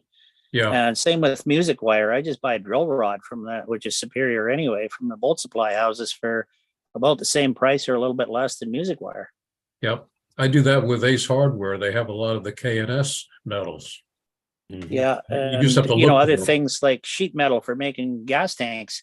I'll just go buy the tin plate from the the metal supermarket that they have here and stuff like that. If I need bits of aluminum, sheets of aluminum that I'll use for, landing gear or whatever, I just go to an actual metal supply store, and for a few bucks more than the little tiny pieces you can get in the hobby shop, you get, like a 24 by 48 inch piece. Yeah. Yeah. There's a lot of stuff you can find from McMaster Car. Yeah. Yeah. A bit of a nuisance up here though, because the shipping from the States is just brutal. I got news. The shipping from anywhere to anywhere right now is brutal. If you can, I'm a Prime member of Amazon, and I'll tell you that saves me a fortune. I just bought 12 Dubrow ball links, and went online and I found a whole bunch of places. But there, I thought for 12, their price was reasonable and shipping was free, and it was about $24 for 12 ball links, which I thought was fair. Yeah. But at least I've I have completely quit using those. I just buy the really fancy high-end RC car ones. Yeah. And the way I look at it is they cost a couple of bucks more than buying a Dubrow one. But when you got $1,000 in an airplane, what's a couple of dollars for a better piece of hardware? Yeah. $2. That's half a Big Mac. Yeah, 1990. Yeah. What the heck? That's right, Lynn. Oh, you guys are too many. Is there a way to get kit size stuff listed on Amazon so we can start getting kits shipped for free? Wow. Oh, wouldn't that be nice? Oh, yeah. See if you get Brodak to sell through Amazon. There you go. I can't imagine Brodak selling too many kits right now at their prices. Oh, yeah. Yeah. They're just, their boss with is just, it's a lot of money. It is a lot. Well, of even money, Amazon, when they were still selling Evolution 36 engines there for $90, if you hit Amazon.ca, they were $250 or $300 for the same damn engine. It was just obscene. Yep. That's why I think the director would be a good thing. I think so too. Years ago, back on, I think it started on Iski's board, there was a fellow, I can't remember his name, but he had a list of links. It's just a whole page of links, various links for just about everything. If you got something that you knew of that you could get, you let him know and he'd put it on his link. And so if you needed something, you could go to that list of links and look it up. And if it was there, you had it. Yeah. Remember that, anybody? Is that I the guy remember that that. had the magnetic building boards? Well, no, I can't trying to remember think. that. Was his name Phil, or what was his name? Was it Phil Cartier? He died, and so it Oh, fell no, it into wasn't Cartier. disrepair. Yeah. By the way, I don't know where this fits in. I've been messing around on the AMA plan site and they have a banner up on there that says it's effective, I think, January 31. They will not ship plans rolled in tubes anymore. Because of the expense and because they've also had a lot of trouble with damage in shipping and stuff. So if you buy AMA plan service plans, they're going to come in an envelope. So Yeah, that's one of the reasons why, Mark, why I suggested that we try to see if anybody has access to a large scale scanner and just send the pamphlet plans as a PDF by email. Yep. Yeah. That'd be good for AMA to do too, is just digitize them and send it out that way. It'd be way cheaper I'm for them. sure, that's the way they store them anyway. So, Yeah, most likely. Yeah, because it cost me about $12 to have a full-size set of plans printed locally at Staples. They do a good job. Yeah. Yeah. Yep. Charles, did you say something like, were you looking for magnetic building board? No, I just remember this one website and he listed all kinds of stuff, a lot of links. And I remember him selling magnetic building boards. Oh, okay. That's how he built planes. He thought that was a superior. It could be. That's what I use. But I got the pieces made from I think it was Thingiver's. I got the to have it 3D printed, all the pieces. Very So cool. I was lucky a guy in my club did it for me. So Yeah, I'm very lucky. Yeah, I actually was considering having magnetic board, but I just never followed through with it. I used to work for I this. thought about it too, but I've got the adjusted jig, I've got the glass table, I've got my maple table, I've got rods. Don't That's see me. a point 4 to a different magnetic jigs. board. Yeah. 4 different jigs. Another one would just be something's going to be in the way. Yeah. Yeah. I was a newbie, so for me that was a good thing. Oh yeah. I guarantee you, when you first start and you're building in your lap and you move up to a jig, whether it be a rod or an adjusted jig or a magnetic or whatever, it's a step up. It's a big step up. Yeah, it's a big step up from building on your mattress. Oh Lord. Oh my gosh. As a kid, I went down to the local lumber yard and I got a damaged interior door and I just hinged it to the wall in the little porch in a mobile home we lived in. And after a while, the hinge became a non-thing because I just left it up with something on it all the time. But I did that, and then I got that, the ceiling tile type material, and pinned into that. Silatex. That went a long way for me. Yeah. I tell you what, if you ever build sailplanes or anything that has wings that don't break but bend, that is the way to do it. Piece of Silatex. Take some plywood or something and cut the shape and put it under the Silatex. 2 on this side and 2 on that side. Now you got your bend. And I had a lot of people ask me, how did you do that? And I thought it was pretty self-explanatory, but evidently some people don't have a whole lot of imagination, I guess. Is the easiest way to say it. I don't know how Denny would have built that new wing with that warp in it like he did. Oh man, Dennis is I bet he could do it again and get it the same too. He's just like he's consistent if nothing else. Yeah, that's the truth. Well, actually, the more I look at this thing, you look at the Vought aircraft history, the Vought Vindicator had the same basic shape wing without the droop in the center. It basically flat across the center and then a slight dihedral about mid-panel. Yeah. And I'm looking at this Corsair. It's got a sheeted fuselage in back. The Vindicator was fabric covered and stuff, but you just, fatten up the stringers and they'd stick up a little higher and stuff. I'm thinking if I ever got another Corsair, I would modify it into a bought Vindicator. If I, find a good way to do the canopy. I'd have to get rid of the turtle deck and a fuselage, but I actually already have that drawn up because for a while, I was looking at trying to make this the Super Corsair, the Bubble canopy. the one with the bubble canopy and stuff. I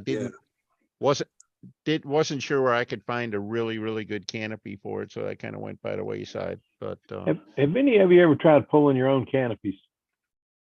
No, All you have to do is, but I've got to do it.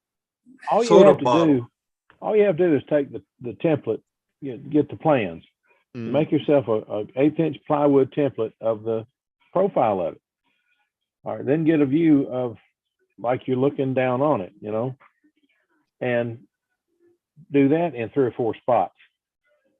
Now fill that in with balsa and sand everything down to the shape you need it. Just get it shaped down. Then of all things, mount it to a piece of wood, put a 2-liter Pepsi bottle over top of it and tack that down all the way around. You got to have a piece of wood under it that you can tack to. But anyway, tack it down, then take a hair dryer. Now I've got a heat gun, I cheat. But anyway, take a hair dryer, heat gun, and just go over that slowly. And you'll be surprised that Pepsi bottle will shrink right down on that thing. And you can even put in the rib braces and have them show. It all works out. Or you can do like Sparky does, put your plastic in the oven, wait till it gets 450 degree oven, wait till you see the plastic just start to droop, lay it over the form and have on a vacuum table, which is not hard to make, guys. I mean, it's simple. Turn the vacuum on and it'll just suck right down on it. You can do it either way. It's just not the black magic everybody always has been taught that it is. It's easy to do. You just have to sit down and realize it's not that hard and do it. There's a whole bunch of YouTube videos on the pop bottle method. Yeah. The pop bottle method works great. I think, Phil, the thing that holds people back is making their plug. I think. Well, plug's not that hard. I know it's not, but I mean, if you've never done it before, I think that is. Yeah, it's a good way to use up that hard ball so that you can't use for anything else. Yep.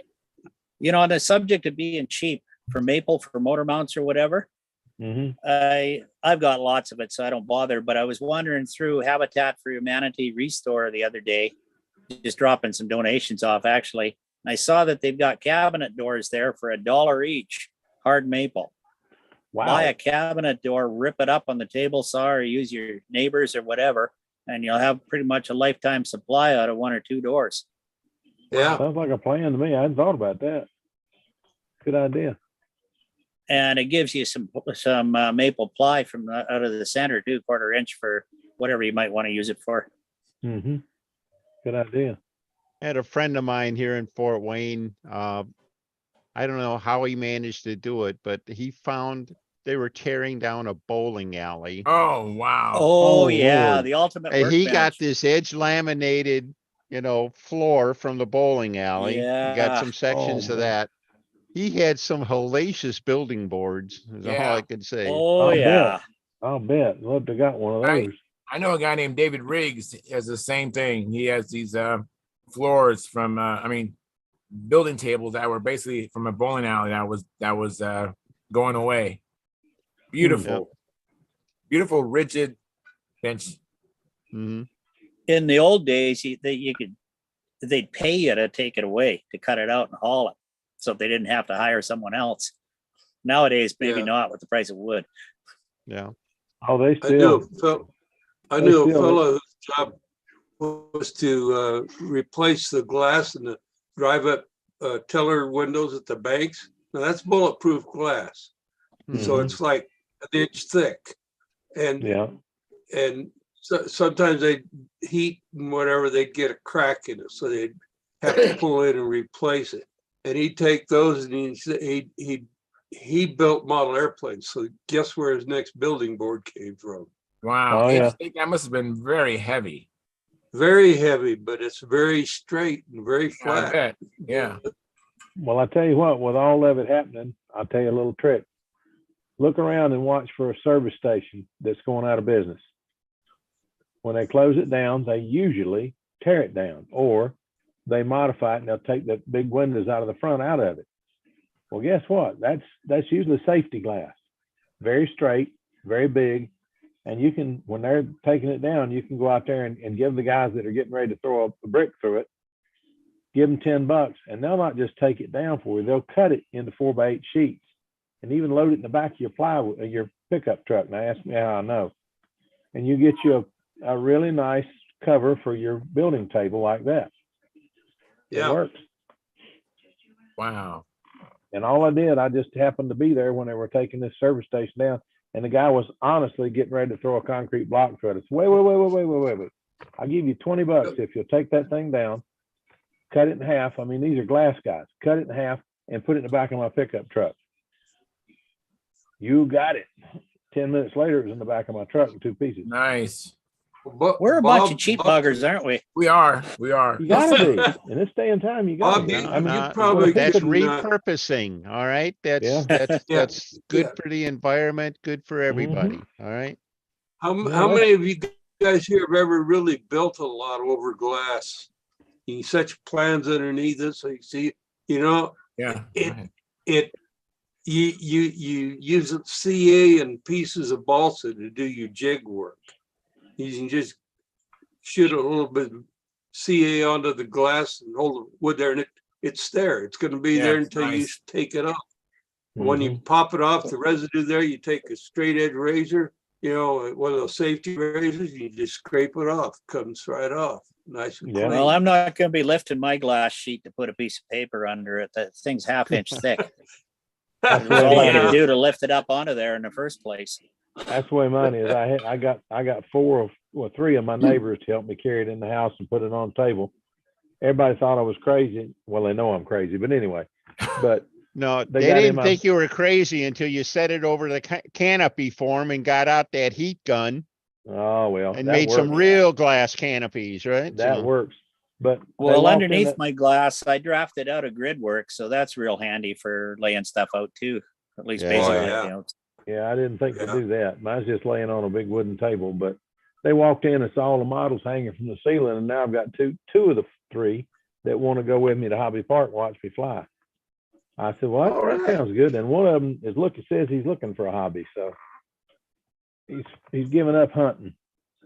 I He see found out Sparky's just- here. He found out just what I told him for years. When you go hunting, once you see the deer and you go bang, the fun's over. Now the work begins. You got to haul that sucker out of the woods. Yeah. Now well, he you know, wants to Bob take- Hunt says there's only one real hobby, and that's spending money. Spending money. Spending money. Ain't that the truth? Oh, Maybe by the that's way, you reason- guys, Brent Williams says, howdy. Howdy, Hey, Brent. guys. Howdy, Hello, Brent. You got to come back in here one night, Brent. I'm still trying to figure these batteries out. Yeah, Brent's been sharing information with me. He made some spacers for these new Mollicell 21700 batteries, and yeah, he's definitely doing some good work. And I did Well, purchase some end caps from him. So Well, I want to get it. I want to find some place to order or somebody to make me up 2 batteries, 4 cells to go in an Obler, so I can try to make it as short and all as I can. Move the weight back as far as I can, because this thing's nose heavy. I don't know why it was nose heavy. And move the weight back as far as I can. And if I can get 2 batteries that work, that'll be enough to. It's worth. I will go to the park for 2 flights, but I won't just buy 1 battery and drive all the way out there for 1 flight. right, So I won't want to either. get. I want to get 2 of them going, and if I can get 2, then I'll buy 2 to 4 more and have enough to go flying with that plane. I don't know why, guys. It's a sickness, but I love the old Nobler.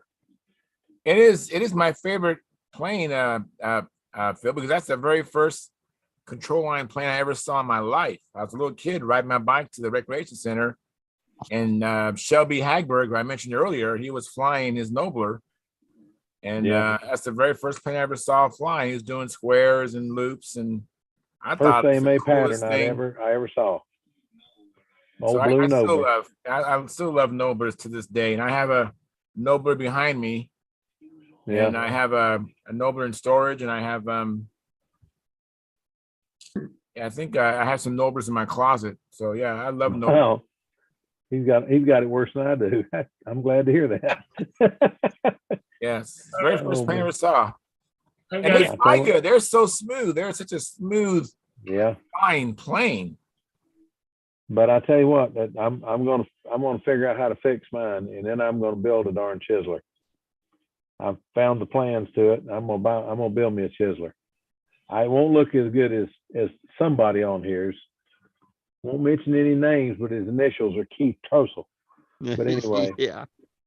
but I'm gonna build one. That thing, Larry Drawn has one, and he brought it out and flew with us Saturday, and that thing looked so nice. I just, I like that. That really. You know, I've that never I seen look at one those actually. and I look at those and I just think hard to describe. The only thing comes to mind is zoomy. They just look like they just Banana. zoom along. Yeah, Banana. but I think it'll doggone be they Oscar fly. Mayer Wiener vehicle. Yeah. Well, the X-31 from our childhood, all of us are about not that far from each other's age. I don't remember the cartoon, but I remember the airplane was X-31. That Yeah. reminds me a lot of that. And that's what came to mind first time I saw Keith, which was the first one I'd seen in I don't even know how many years. But I just think it's a neat looking airplane. There's something about it just looks neat. That airplane when it turns the square quarter, it really emphasizes the square quarter. It does. It's That one and the it's- stiletto. Yeah. You do a pretty And, square and it shows it, and you mess up and it shows that too. Yeah. They're pretty. It's funny how we all remember the first airplane we saw or had something to do with. Yeah.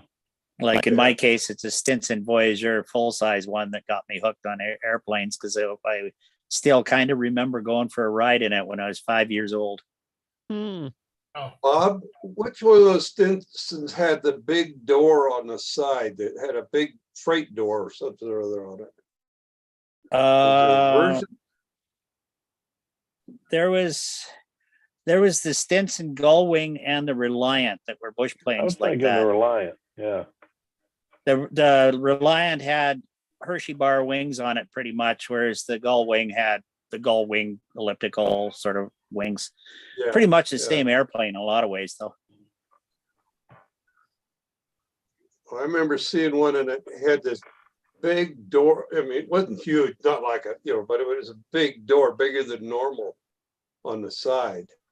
Yeah, and then in the Second World War, there was the Stinson utility aircraft too, and I think that had an oversized door on it too, but not really a full freight door. That might be the one I'm thinking of. I saw one up in Alaska. It was being a bush plane.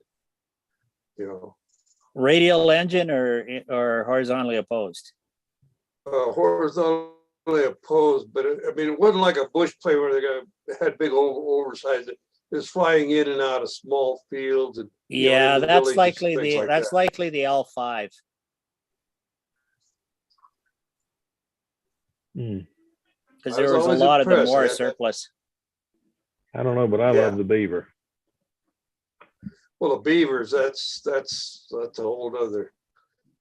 Oh, I know, They but I have, just when I think of bush planes, that's one of the ones I think of.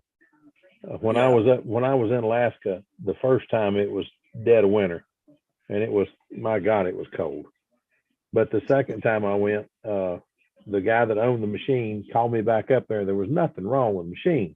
He says, you need to see this place in the summer. So he called me up right in the middle of their summer and took me for a ride in a Beaver. And I was sold, man. He said, we're going fishing in that lake. Yeah. Lake? Well, We're going to land on it. You're kidding. He wasn't kidding. Yeah, the first real bush plane, though, specifically designed for it, consulting with bush pilots and everything, was the Nordine Norseman. Yeah. Beautiful I don't big think old I've plane. ever seen one. I've heard of them, but I've never. I don't We think got I've two ever of them in seen. the museum here, but yeah, they're quite the beast. Kind of think of it as a fabric covered beaver in a way. Oh wow! How about that? Yeah, yeah. Hey, Brent Williams That's in here, Phil. You got your wish. And let me All welcome right. Brent Williams, and let me Hey, welcome Brent. Stephen McBride. Thank you for coming in, Stephen. When I was up there, the plane that surprised me the most was a DC-3. It looked like the whole side of it opened up. yeah, That cargo was door spooky version. looking. Wow, that thing was huge. You got I some saw a batteries to picture show, of the Brent? DC on floats. So there was something to see. Mm-hmm. Yep, got a little. Ah, cool. Oh yeah. Brent, what's close to a 2800? Well, there, that's the 18650 cell. So if you can see the difference, this is an Yeah. 18650 cell. This is a 21700 cell. So Looks nice, Brent. They look great. They do look nice. I want to get a 4 cell that's flying over. use the traditional PVC wrap, and it's a spacer, so it gets a 1 millimeter gap in between your cells for Yeah, so you can cool it. That's a good idea. cooling. Same thing on the 4S version. Very nice. This is for the more traditional way of building than the end cap method. So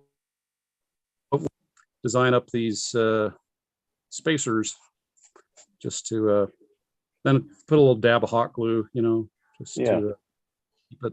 So did you 3D print those, or? Yep. Well, I tell you what, you get that thing figured out. If you got something that'll work in for a 2800 cell, in place of a 2800 battery, I'd like to have two batteries. Just tell me what to send you. Yeah, this is the 6S 2800 setup. This is the 4S 4200. Wow, 4200. 4200. So a 28 would be quite a bit smaller. Wow. Yeah. So a 28 is, you know, obviously just, you know, that much. Yeah. So you're looking for a 4S 2800, I presume. So yeah, that's what I'm looking for. So yeah, two of them. I want 2 batteries to start with. Kind of cool, huh?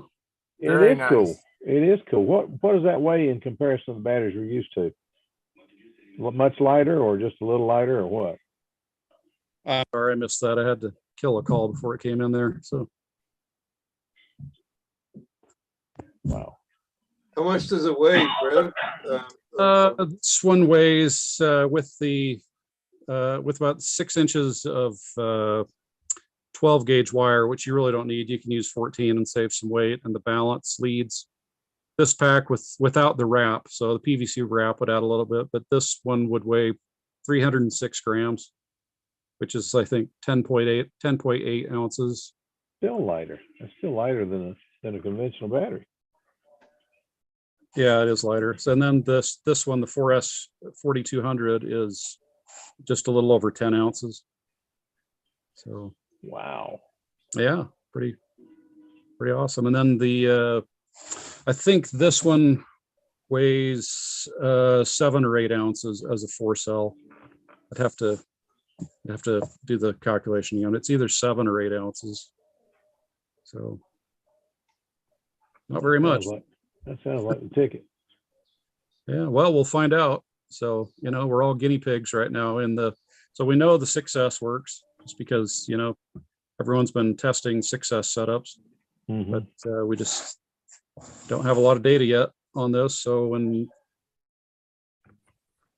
testing a pack like this in his SV11, and then I'm going to make up a pack like this for my electric Shark 45. So there's so little space in the nose of a Shark 45 that I can't fit this in there.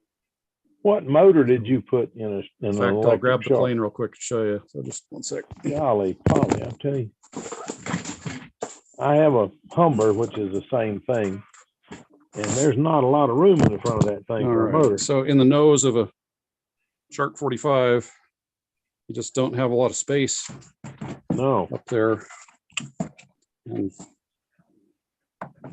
you can get that in there. My goodness. So that'll work out. Yeah, What that- motor you have in that? Anywho. Kind of Brent, neat. what motor you You guys still running? hear me? yeah, we hear you. You hear us, Brent? Brent, we hear you, Brent. Somehow it's gone quiet. No, we hear you, Brent. You just Anyway, can't hear us. that's that. So Can you hear us, Brent? I can't hear you guys. I don't know what's going on with my phone here. So Let me see. You're not muted, I don't think. Let me see. I don't know why you can't hear us.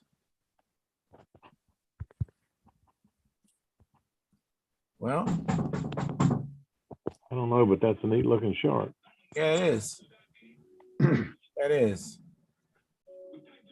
I hate when that happens when usually when I inadvertently hit my mute button on my phone, I can't hear anybody. I mean, they can't hear me. So I guess he's gonna probably come back in. I hope. Yeah. That's very neat. Yeah, that is. He's provided me a lot of information, I tell you. Oh, Tom Rammel provided us a like. Thank you, Tom. Long time no see. Look forward to Where you seeing been, Tom? Come on back in here. Where's Mike Longkey been?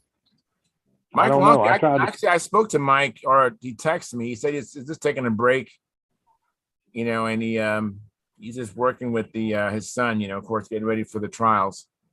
So he's just He taking. was on the Papa Zoom last night. Yep. Yeah, he was. So maybe he's taking a break from me. I was going to be on the Pampa Zoom, and I don't know what happened last night. I sat there and watched TV.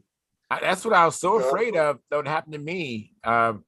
I didn't want to miss it for anything, and I was really worried about that. But I'm so glad I made it. But I was a little bit late because that was right when I was having dinner and I was having barbecue. So that was not easy for me to back away from the table. No, I bet. No, I guess What kind not. of barbecue was you having? Ribs or chicken or what? Yeah, it was ribs. Oh, Yeah. So it was great. That's why I was late. Hang on one second. I think my kids want me. Just a second. Just give me a moment.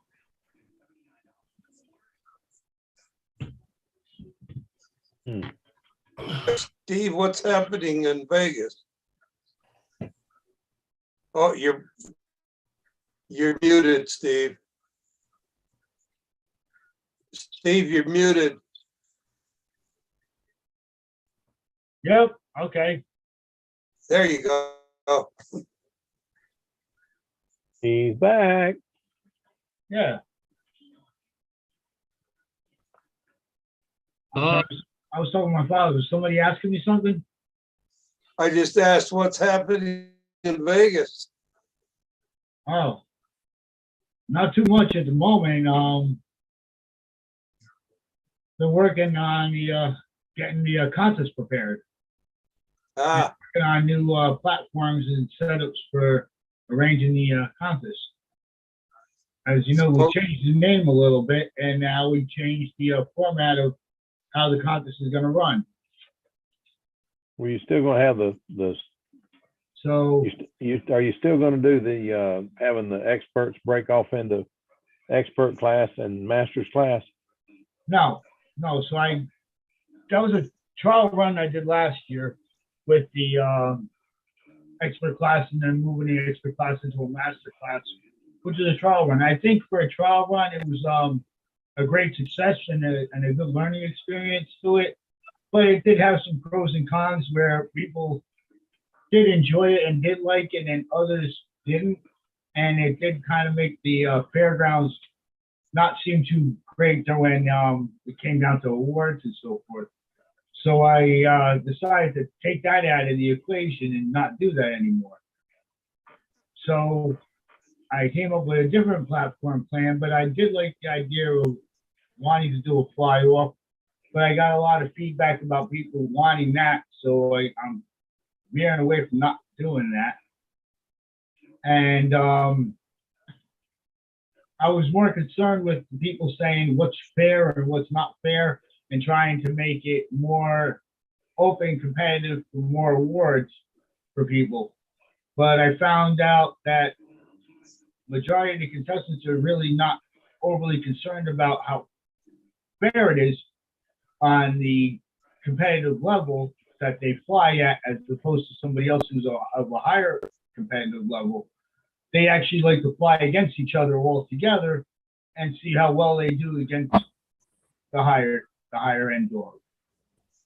So meaning a person like that's your top 5 Nats winners, per se, and they do 400 flights a year as opposed to another guy who maybe does 100 flights a year.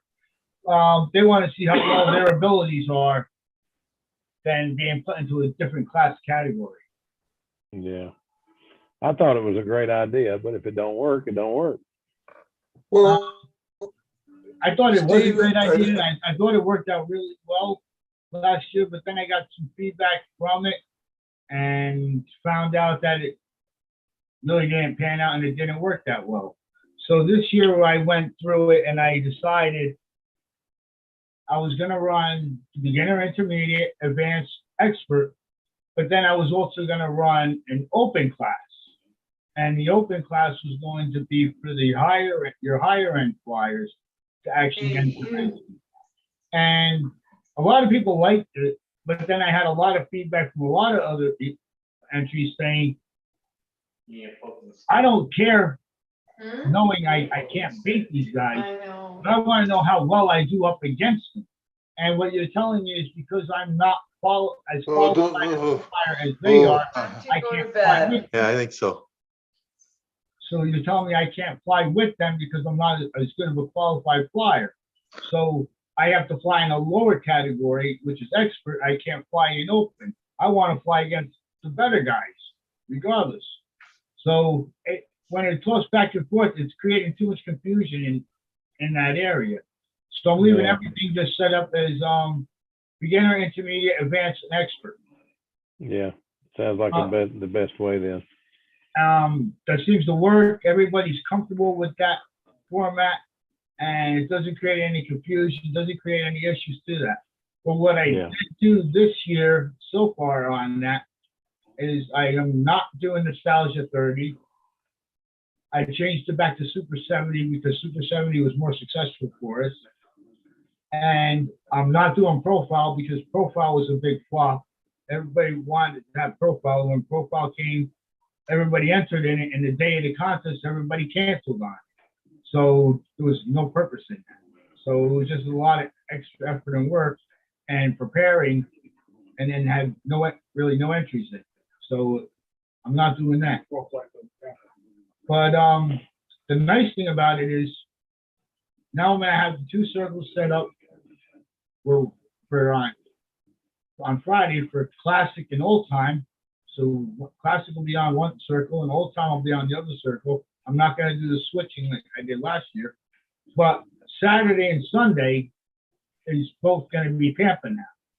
And you're going to do 2 flights on Saturday, and you'll do 2 flights on Sunday, one on circle 1, one on circle 2. So you're going to go against 4 judges, one circle 1, circle 1, 2, and you'll take the highest score from circle 1 and the highest score from circle 2, for whichever day that is, and that combine that score, and that's your total score. That's what they do it at VFC. That's how they do it at VFC. Yep. So that's the format we're doing now, giving people more opportunity to have more flights to fly to enhance the competition more that way. Hey guys, I gotta interrupt. My wife's in a lot of pain. I'm gonna end the show. And who can I leave as the host? I gotta go. Yeah, I do too, Charles. My legs got to get elevated. All righty. Hey, thank you for coming in. And guys, thank you for a great show. Appreciate all the participants. And I will see you guys Monday. So